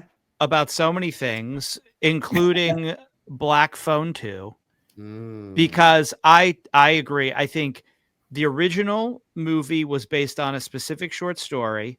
This, I believe, is an original extension. So they're creating. They basically had to find a way to keep the grabber going, which could be bad. It looks like Joe Hill wrote this script, who is Stephen King's son and a horror writer in his own right. I think he wrote the original story, right? It wasn't Stephen King. It was Joe Hill. Yeah, it was Joe Hill's. Yeah. I'm sorry. Okay. Yeah, Joe Hill. Yeah. So, right. So, so Joe Hill wrote the original one. Yeah. And so, yeah, so that does bode well then Joe Hill is writing this sequel. I just think people don't have faith in these movies as much as they used to. I don't think it's an automatic I'm going to see this. I think people need to be convinced. And I don't know if that trailer convinced me. Guys, I think sometimes it's just the right film at the right time. There's nothing else out there, guys, for horror this October. Saw 11 or 10, whatever Saw did not happen.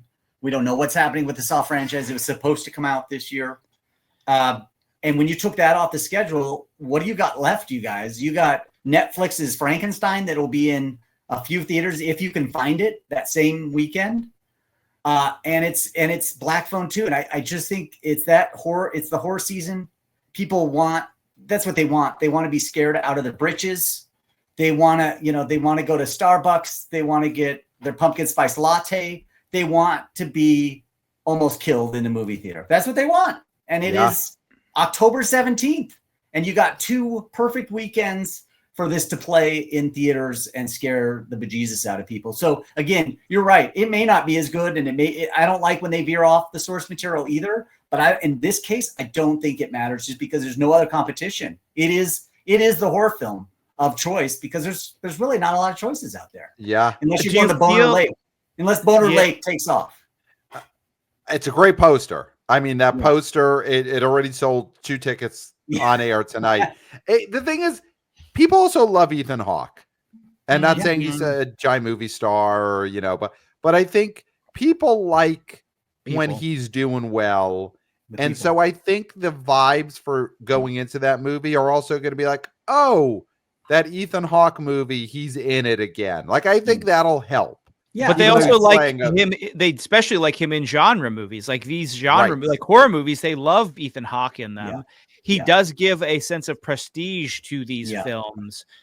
I don't know if it makes the 90 that the first one made, but I do think I think this could do 75. You think 75, 80? Yeah, I think that's a good number for the follow up for sure. Yeah, I think that's where it should be. That might get him to part 3. Who knows? I mean, they're really trying to make the grabber a new horror icon. They really are going to lean into that. It seems like on this one. So, in terms of horror, the grabber is back, and that same weekend, maybe even as horrifying, Aziz Ansari is back.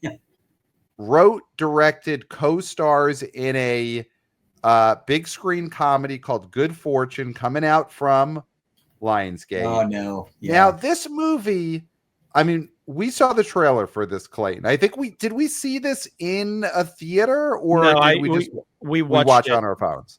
Yeah. It stars Keanu Reeves and Seth Rogen and Keke Palmer, who is, a rising comedy star. She had One of Them Days, was a out and out comedy hit earlier this year. That is real star power, for a comedy. Those are big names. But it's Lionsgate. Yeah. But I want this not because I'm a disease fan, but just as a comedy fan with real movie stars in it. I want this to be something. We all do. I will say this trailer looked terrible, and we're not Critics Hub, but we are trailer critiquers. Yeah. And it's a really bad comedy trailer. I feel like Lionsgate, I can't remember, but I think 2 years ago at CinemaCon, they previewed some of the footage 2 years ago. This has been they've been working on this for a long time. And then all that Aziz Ansari shit happened. And then we didn't know, we didn't even have a release date for a long time. And then this past year, they showed it again. There was better footage that I saw this year at CinemaCon than I'd seen before. And compared to the latest trailer that's out there, it's not good. But this long version of the trailer that they showed at CinemaCon this past year was really good, actually. And I thought, they might have something here if they can get it together. This has been in the hopper for a long time, and I'm sure they've recut the shit out of this thing. But you're right. I hope it still feels like it's fresh enough because they do. You're right. Pat, they have a great cast. Keanu Reeves, Seth Rogen, Keke Palmer, Aziz is in it. He's funny. And for regional comedy, when's the last time an original comedy came out in movie theaters from a major-ish studio? God, I hope it does good too, for those reasons alone, because otherwise, if this tanks and opens with 5 million, again, studios are going to distance themselves from these original comedies, and that would be a shame. Honestly, it'd be pretty shitty for all of us, because we're going to miss out on the laughs, and I miss those in theaters. Even though I didn't think Naked Gun was the best film, it still made me laugh a few times, and I enjoyed that there was a straight up comedy in theaters. Mm-hmm. Yeah. I think if this were a movie that was written and directed by Seth Rogen, there'd be more buzz for it, more goodwill for it.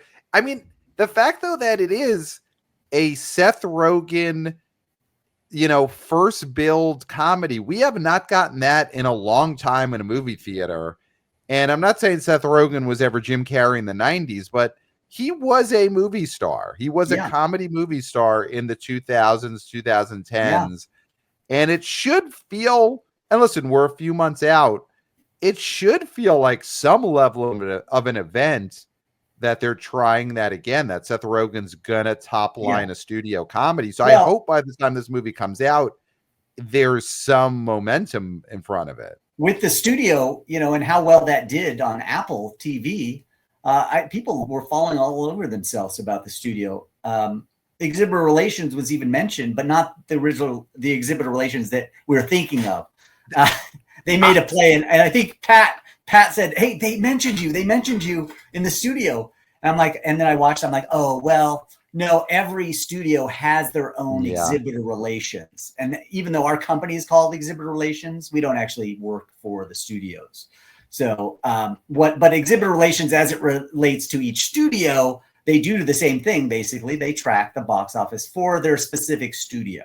Right. But I just hear those words and I immediately think Jeff, and of course I immediately think Chad Hartigan, director of the Threesome, who used to work at Exhibitor Relations Co. Yes. I go right to the big two. Oh yeah, when I you hear have those to. words. You have to.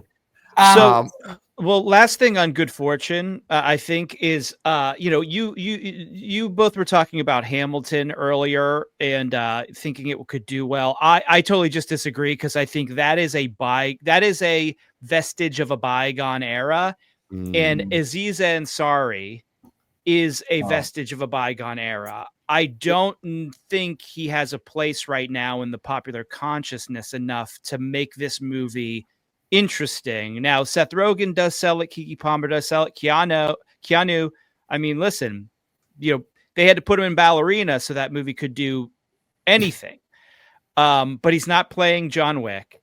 I don't see this movie doing anything. And listen, I also want comedies to succeed. I'm not rooting for this to fail, but I just don't see any other outcome.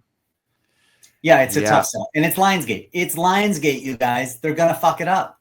That's what they do. That's what Lionsgate does. Yeah. If this were a Universal Pictures release, Good Fortune, immediately have more confidence in it.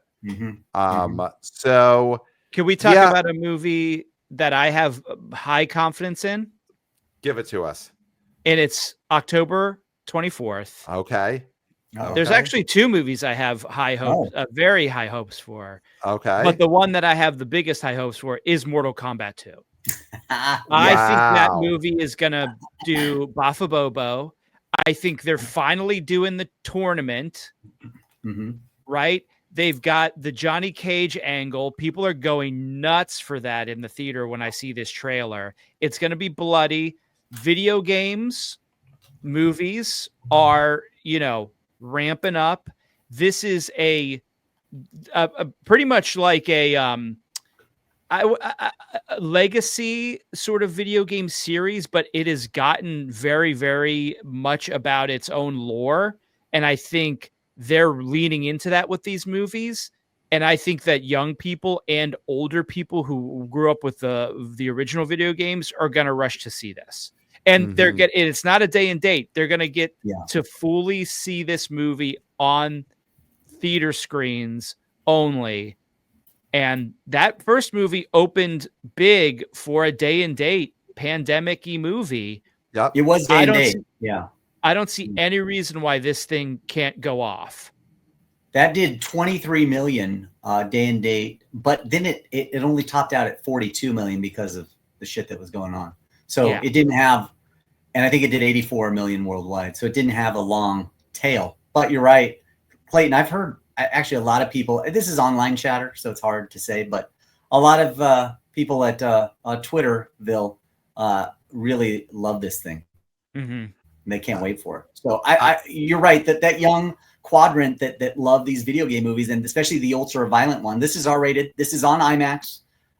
It could surprise us. Like I could see this opening to 60. Oh shit! Wow! Shit! He just said it. He just dropped it, folks. You heard it here first. 60. Holy Mortal Kombat 2. cannoli. 60. That's like Five Guys at Freddy's style right there. Wow. Well, then I think then we're going to have a combined 2 movies that open up to 100 million. Mm-hmm. If you think that's going to be 60, because I think this October 24th, even though neither of these movies are horror movies, I think October 24th could be the biggest weekend we cover in this preview, because I think the biggest sleeper of the fall is Regretting You, the next Colleen Hoover adaptation. Allison Williams stars, McKenna Grace stars, Dave Franco stars, whatever. Scott Eastwood. I mean, Colleen Hoover is the name there. And I think to also a degree Allison Williams. I think that movie is going to be a monster. I think that is a $40 million opening weekend. Isn't that ridiculous? Yeah. It's ridiculous that movie didn't come out in late summer. I think maybe it just wasn't ready. But that trailer has been playing very well in theaters for sure. Yeah. It's a Colleen Hoover movie, sans the baggage of the Baldoni stuff and all that. No Lively, no Baldoni. No Baldoni. You don't have to worry about that. You can enjoy your Colleen Hoover with unproblematic actors and the brother of a very problematic actor. Is there a Baldoni lawsuit though that might be attached to this that we don't sue know everybody? About? He's a sue everybody guy. Sue everybody. Sue me. Sue Colleen Hoover. Sue the BO Boys for talking about it. Sue me. Sue you. Yeah. Yeah. Sue everybody. Wow. Will the Jerky Boys appear in Regretting You? That would be a surprise if that's where they make their comeback. In Caught Stealing, when Austin Butler is in a car, there is a Jerky Boys CD play. Oh God, has to be. This movie's phenomenal. If that's true, has to be. So I do think that October 24th weekend. Because I agree on Mortal Kombat 2. I think they're really playing up Carl Urban as Johnny Cage in those trailers. And I think people like Carl Urban from The Boys. I think he is, popular now. I think Johnny Cage as a centerpiece character adds a lot of fun to that movie. And it's the perfect combo. We're always chasing Barbenheimer. This isn't going to be Barbenheimer. But Mortal Kombat 2 and Regretting You does have the opportunity to just be like a fun all audiences weekend. Guys and gals, sickos and psychos of both stripes. Just get them out that weekend. And then you got Springsteen. You got the Boss movie coming out that weekend too. Okay, so Deliver Me from Nowhere Grosses. Yeah, exactly. Deliver Me from Box Office.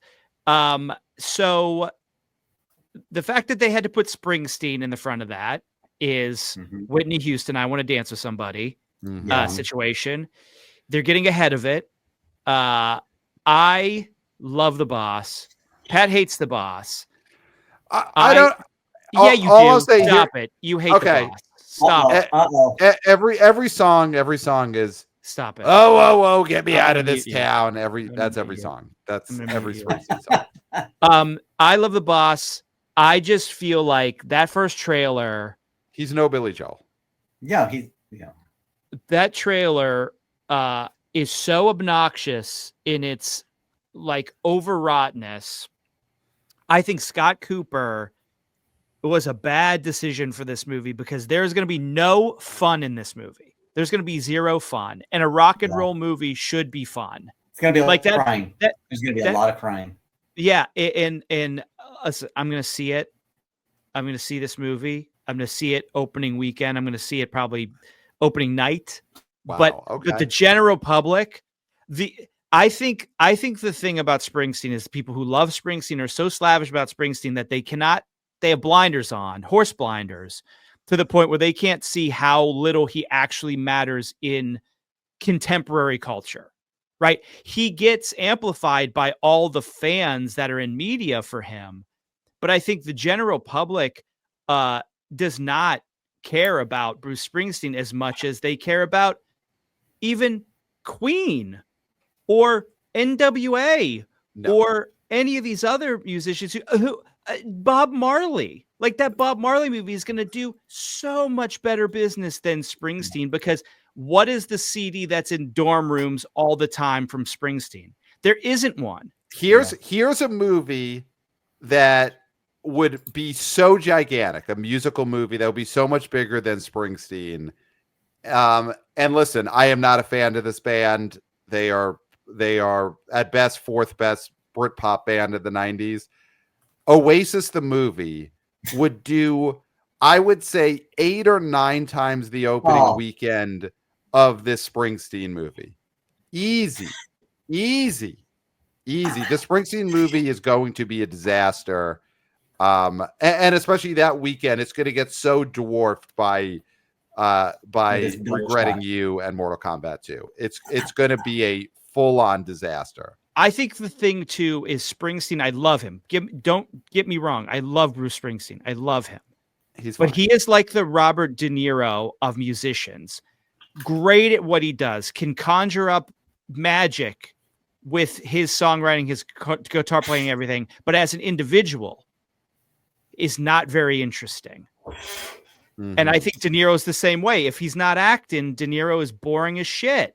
Yeah. But they're both immensely talented and at the top of what they do. But they should have had De Niro play Springsteen. Well, don't you think the problem is Jeremy Allen White? He doesn't quite capture it. And if you're playing a guy like Bruce Springsteen, you got to capture the look. He doesn't quite sell it for me in the look or the way his body, like it just doesn't sell it. It's like someone cosplaying Bruce Springsteen. I think The Better Man ruined things for a lot of projects. I think if they would have had a animated CGI sort of rat play Bruce Springsteen, that would have been perfect. Not to say he looks like a rat. I don't think he looks like a rat, but I think that sort of spirit, even an eagle, an American Eagle, I would have accepted as Bruce Springsteen. Something bold like that, a bold swing. That's and then Billy Joel would be played by a pug. Yeah. Yes. Yeah. I mean, and that's a movie everybody would see. Imagine a driving pug that crashes into mailboxes. Who plays Neil Diamond though? What spirit animal is Neil Diamond? That's they're doing that. Aren't they doing that Neil Diamond tribute band movie with Hudson and I think that comes out around Christmas. Yeah. And Song Sung Blue with Hugh Jackman and Kate Hudson. Yeah. So Neil Diamond's a lizard. Yeah, Lounge Lizard, obviously. Yeah, good call. So looking ahead, Halloween, Friday, October 31st, is a Back to the Future re-release, which because that's the week for it. Man, I saw Back to the Future re-release on an anniversary probably 10 or 15 years ago. So there's that. I mean, listen, one of the greatest movies ever. Yeah. It is a perfect movie. And at least Zemeckis will have some box office again. You know, that's all you can hope for. Yeah. Begonia from Focus Features goes wide. So that's the new Yorgos movie. Emma Stone, Kirsten Dunst's husband is in this movie. Alicia Silverstone. Alicia Silverstone. I saw Clayton and I both saw the trailer for this for the first time a week ago. I mean, listen, I love the trailer. Obviously, there's a ceiling on this type of movie, but the Yorgos movies that hit, they are the movies that hit in the art house. You know, Poor Things art house hit. The Favorite, big art house hit. Emma Stone is a movie star. Yeah. So, within this type of movie, you would think this is going to be one of those movies that actually could do some numbers, could do like $40 million.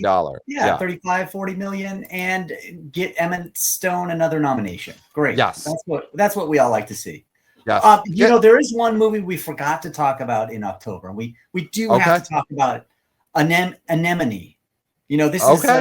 This is Daniel Day-Lewis's return to acting via nepotism. His son directs this film, and Sean Bean is in it too. And I think it goes New York and LA October 3rd, and then expands throughout the month. I don't think this won't do a lot of money, but it's focus features. It's going to do like probably 25, 30 million. Just people curious to see who this Daniel Day-Lewis guy is and why he retired from acting when he is one of the greatest actors of our time, if you like his stashes. And I love his stashes. His stash work is legendary and worth it, I think, just to watch this guy on the screen again. Just one more time. This might be the last time. The thing is, after you retire and then you come back, is this his second Bulls run for Daniel Day-Lewis, or is this the Washington Wizards run? No, he already came back. He already retired one time before and came back. He did. So this is his Washington Wizards. This is his Washington Wizards if Jordan won the championship. It's like a revisionist Wizards history. Don't you think he's gonna be nominated? He's gonna be nominated for Best Actor, probably. I don't know. This trailer looks like a parody of a Oscar-y sort of indie movie. I think it looks really bad, and I think that he may get passed over this year. It'll be interesting. It'll be interesting. It's. I mean, if the movie is terrible, you're right. Like even a good performer or a good performance, you can't overcome that. Right. So first weekend in November is a movie coming out that you said immediately when we started the fall preview. So Jeff, tell us why Predator Badlands was the first movie you thought of as being a fall blockbuster. I mean, let's be honest. Prey, when it came out on Hulu, people were so pissed off. I mean, they were ready to murder people. They were ready to burn buildings and torch the internet. And if these Xers or these Twitters had their way, they would have. So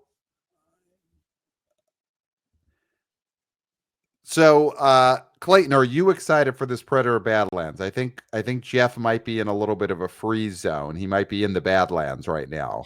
So I watched this trailer before we got on, and I'm not a fan of these legacy, continuing to try to squeeze juice from these old lemons. But with that, I'll say it does look kind of fun. It looks fun. It doesn't look like it's going to be a movie that is like those later Alien movies that were just really grim. This looks like it's going to be violent and bloody and sort of fun. And so I might actually go see this one. Yes. Yeah. So Jeff, you were stuck in the Badlands for a little bit. I don't know if your connection is back. Delivered from nowhere. Clayton is saying that this looks fun. Yeah, I haven't seen the trailer yet, but I'm excited. Oh, yeah, and the same way that made Alien Romulus, some people didn't like that film, but it was fun. It was an exciting movie. It opened with 42 million. There is a fan base that is equal, I think, to Aliens and Predator, and they will show up to the movie theaters, and they won't have legs, and we know that. The Alien franchise, the Predator franchise, they don't have legs, but man, people will show up. This is in IMAX. This is in 3D.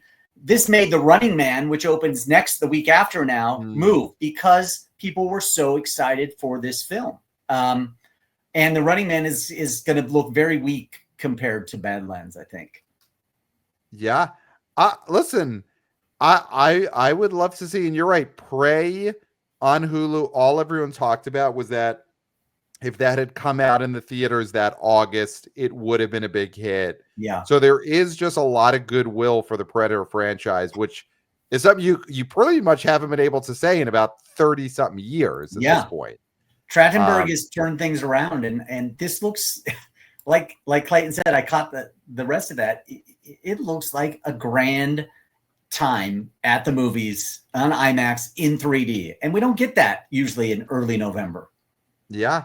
What is Grand Prix of Europe? Is that just race footage from Viva Pictures? Is that a movie, or is that just like a collection of car crashes that they're showing on the big screen? Nobody knows. Nobody knows. Okay. Nobody knows. Great. I love that. And then there's a movie called Nuremberg from Sony Pictures Classic, which I don't know if that is box office. I don't know. Maybe it is. Maybe people are dying to see a Nuremberg Sony Classics once in a while comes out with like a movie that just kind of catches us by surprise. And I mean, Rami Malek is in it, Russell Crowe. It's got pedigree. It's got Nazis. I mean, Nazism is pretty big right now. So guys, this might roll. This might roll. We'll see. I don't know though if the people who were thinking of want to see them be put on trial. Yeah. I think that's the problem. Is the audience of like maybe some of those podcasts that that fan base might be upset when the verdicts come in, and that might not create a lot of box office buzz for Nuremberg. But we'll see. So last weekend we're going to cover is a big one. November 14th, 2 big movies come out. So Paramount Pictures' The Running Man. This is a remake of a Schwarzenegger movie, like not even one of the big Schwarzenegger movies. It's more one of the earlier movies that he was making his bones on in the mid to late 80s. Was Merv Griffin the villain in The Running Man? Who was the host of the game show in that original movie? I feel like it was a cheesy Wayne Newton. No. It was the Family Feud. It was the Family Feud host that was also on the Match Game. Richard Dawson. Richard Dawson. Right. His last name. Right. Dawson. Right. Dawson. So this new Running Man, it's Edgar Wright directing it, and this is a big test because, this isn't slam doink IP. It's sort of just like a title people know they've heard of, but I don't think it's a title people have been dying to see remade. But it's a Glenn Powell vehicle, and it's a test of his stardom. I'm excited and hopeful for this movie, and I think he could power it to. This is a movie that has to be good. It's not a Jurassic movie where the IP is so dominant that people will go see it no matter what. So this has to be good, but I've got some faith that this is actually going to be good. What do you think, Jeff?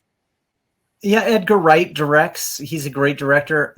What scares me is that is this a Total Recall repeat? Remember when we saw Colin Farrell redo Total Recall and he took all the energy and goodness out of it and just turned it into this sci-fi thriller that just dystopian, who cares? And that's what I feel like when I watch this full trailer. I'm like, God, as bad as that 80s one was, at least it was fun, and right. I feel like I have this feeling to take all the fun out of this. And there's no great, little throwaway jokes that you would expect from Glenn Powell, like in Twister when he had all those great little lines. What if they're not in this film, because it doesn't seem like they are. And they just go this one person army action star, and that's all it is. And that's my fear, is that they leave out the humanity and the funness that is inherently in a show like this, where where it's a game show being pursued to your death. Like there's something fun about that, and I don't think that they're treating this very fun at all. Yeah. Well, I mean, I'll say 2 words, and then Clayton, you could tell me if these 2 words mean fun. Michael Cera. I mean, that is where your fun would come in. Clayton, what do you think of what Jeff said, that this doesn't look fun? We've seen this trailer. It's got Michael Cera. Glenn Powell is one of the most fun movie stars we have. Do you agree? Well, don't say movie star. Movie actors, potential stars. We don't want. I know. Kirk Minahan is running while he's listening to this. We don't want him to get injured by you saying Michael Cera is a movie star. Yeah. Especially at this point, he would now be 2 hours and 14 minutes into his run. So this is a long run. And he would blowing out his Achilles at 2:14 into the BO Boys would be terrible. Yeah. I actually think this trailer does look pretty fun. My fear is that it's going to have like Bullet Train type humor. I was not a Baby Driver fan. That was a movie that was a big hit on a different planet back in 2017 when it was a completely different time.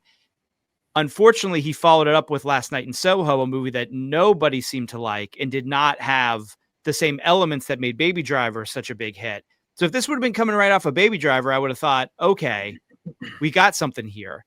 This could be really fun. It could be really bad.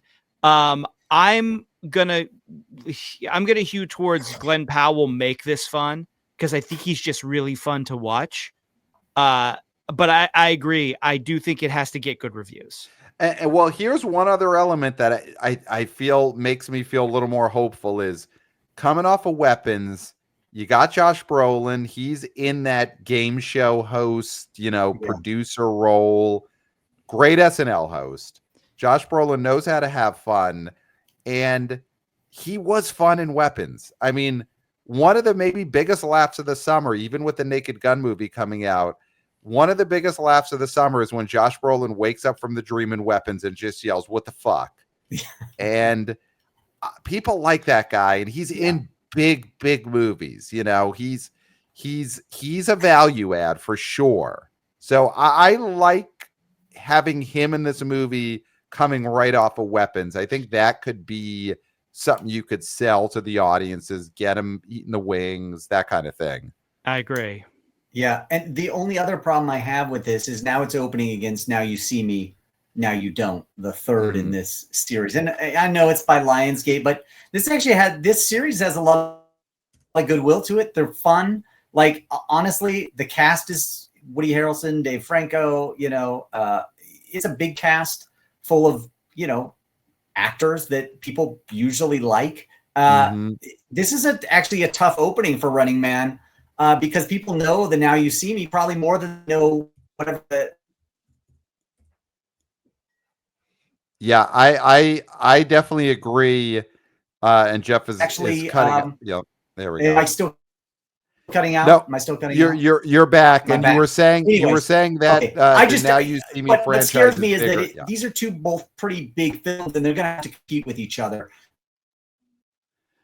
Yeah, and I agree, Clayton. The Now You See Me franchise is a bigger IP than the Running Man franchise in 2025. Well, the thing, though, when you look at these Now You See Me numbers is that this is a worldwide play. So it doesn't really even matter what this does domestically. If for us, it does, because we care about the domestic box office. But you look at the worldwide gross for the first one, 342, and then you look at the next one, 328. I mean, if this thing makes 250 worldwide or 300 worldwide, it's a success no matter what it makes domestically. Yeah. So I think that, and Jeff had to drop off. We hope he will be back, but we are pretty much almost done. I think both of these could open. I mean, listen, two big movies could open the same weekend. If they're both well reviewed and have legs, then they could roll into Thanksgiving, be big Thanksgiving choices, go up against Wicked and Zootopia, which are family plays. I think there's a world in which both those movies can have good runs in November into early December. But if you had to bet, what do you think would be the one that succeeds here? If I had to bet, and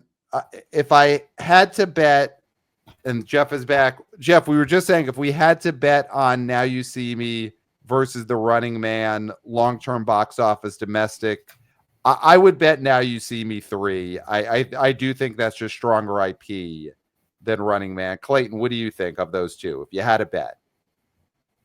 Yeah, I mean, you have to go with what people know, and people know these. I mean, I think if you're talking cable movies, these are cable movies. Yes. These are movies also people see on planes, and they're like, oh, I'll watch that because that's something I'd watch on a plane. Yeah. Yeah. What about you, Jeff? Last is Now You See Me versus The Running Man domestic box office. Which one do you think will end up bigger? And Jeff is frozen again. I do think that this is perfect. Now you see him. Now you don't. And now you don't. And that's what happened to Jeff. Yeah, I think the power of those two movies opening together did overwhelm his router. Now, how great would this be if this was a magic trick a la Now You See Me, where he shows up right over your shoulder? Oh my God. I mean, if you're watching on YouTube, and we are YouTubers, hey guys. If that whale poster behind me came down and Jeff crawled out of a hole in the wall from that whale poster, and he's back. Jeff, we were talking about whether you were going to pull off a Now You See Me-esque magic trick and appear in one of our rooms. Yeah. I was actually trying to, but we couldn't get the bandwidth to do it. We don't have the budget, So Jeff, last question. Of all these movies we've talked about in the fall, let's give us two. What are your top two domestic earners of all of these September, October, November movies? What do you think of the top two or three? If you want to rank, what will make the most? Honestly, we already nailed it. Like, Regretting You is going to be so big because there hasn't been a film for women. Yeah. And there we go. Jeff talking about movies for women that did knock out his internet again. It's just too touchy of a topic for his internet. But I think that's it. I think it's going to be Regretting You. I think that is going to be the biggest movie of these next 3 months. You think more than Mortal Kombat 2? Yes, I do. I think Mortal Kombat 2 will open big and play well, but I think that has a lower ceiling. Than Regretting You. That movie could just play through Thanksgiving, from October through Thanksgiving. Mm-hmm. So there he is. Now Jeff is walking the halls. He is getting closer, I assume, to his router. Or he's in the streets. I'm not sure where he is, but it's terrifying. I mean, he is in the Badlands now. Dude, the Predator is in the Badlands. Anything could happen out here. Anything could happen. I mean, I'm just Jeff, a guy out here with his computer. Are you Jeff? Wow,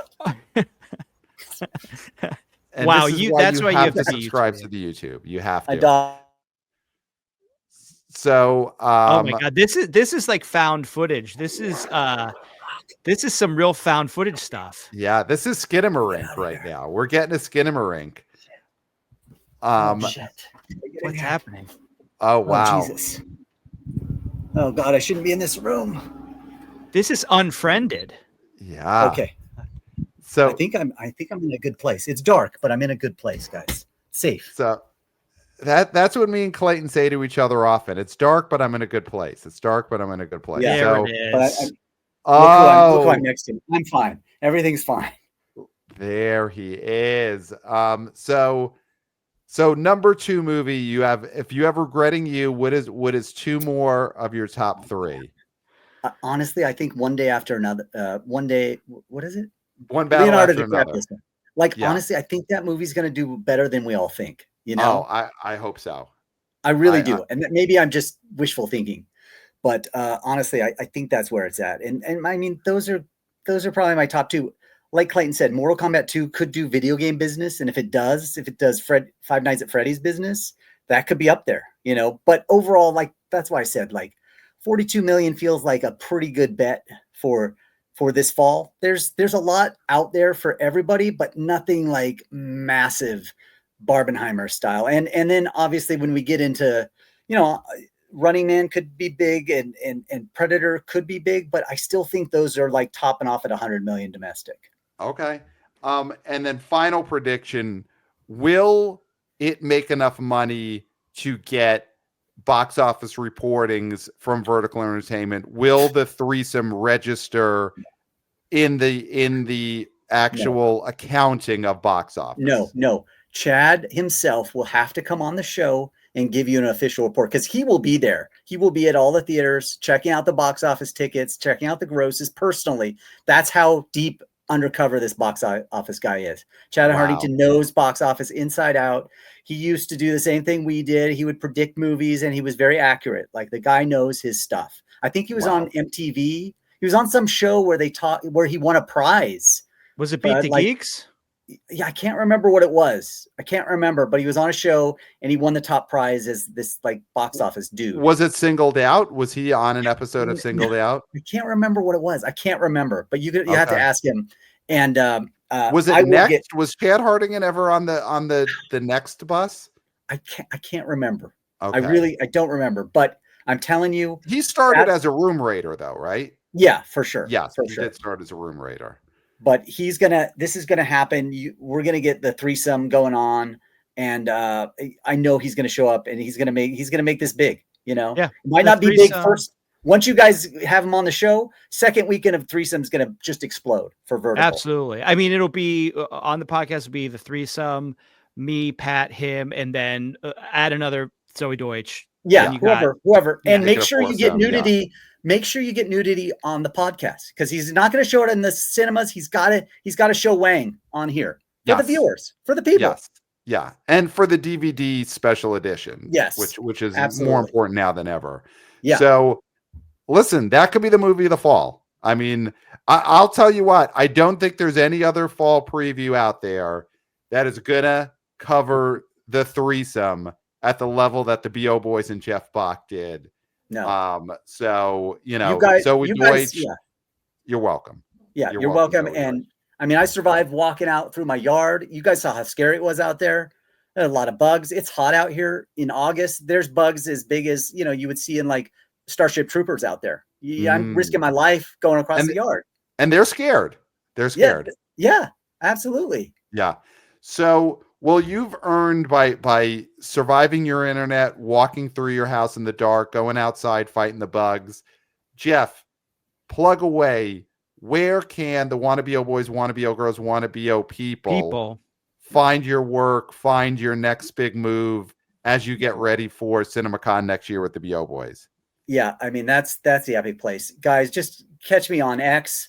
Get me on that Twitter, ERC Box Office. That's where you'll find all the stuff. Sunday morning is where we have the most fun. We're just blasting out box office numbers left and right. It's just fast and furious on Sunday mornings. So catch us there all week. We sort of talk about stuff. Sometimes we talk shit about Netflix. You know how it is. You know how it goes. Also catch ERC on Blue Sky now too. Blue Sky is still available in California. I think was it Tennessee and Mississippi? It lost one of its states recently. So they're trying to shut that Blue Sky down. Don't let that happen, folks. Wow. So it's like DraftKings then, Blue Sky. Yeah, Blue Sky it's fighting the battle of free speech right now. Wow, not available in every state. I did not know that. Yeah. Well, follow at ERC Box Office on all platforms. Yeah. While you still can, in whichever state it's still available in. Of course, email us, theboboyspodcast@gmail.com. Follow us at theboboyspod. Subscribe to the Substack. Subscribe to the YouTube channel. We are YouTubers, hey guys. And 5 stars on Apple Podcasts. And boys, we did it again. Another fall preview in the books. And we'll be back in a couple of months with much bigger movies for the holiday preview. Avatar and Wicked and Zootopia. Those are going to just be possible $1 billion babies. But as for this episode, I think we've done it, Clayton. I got nothing left. Oh, I finished. Perfect. You wouldn't if you were watching the threesome, though. That's the problem. You're not going to finish, guys. Yeah. And you've said it all, Pat. Great. There's nothing left to be said. Perfect. I could leave. Except for until next time. We'll smell you at the box office. Nailed it.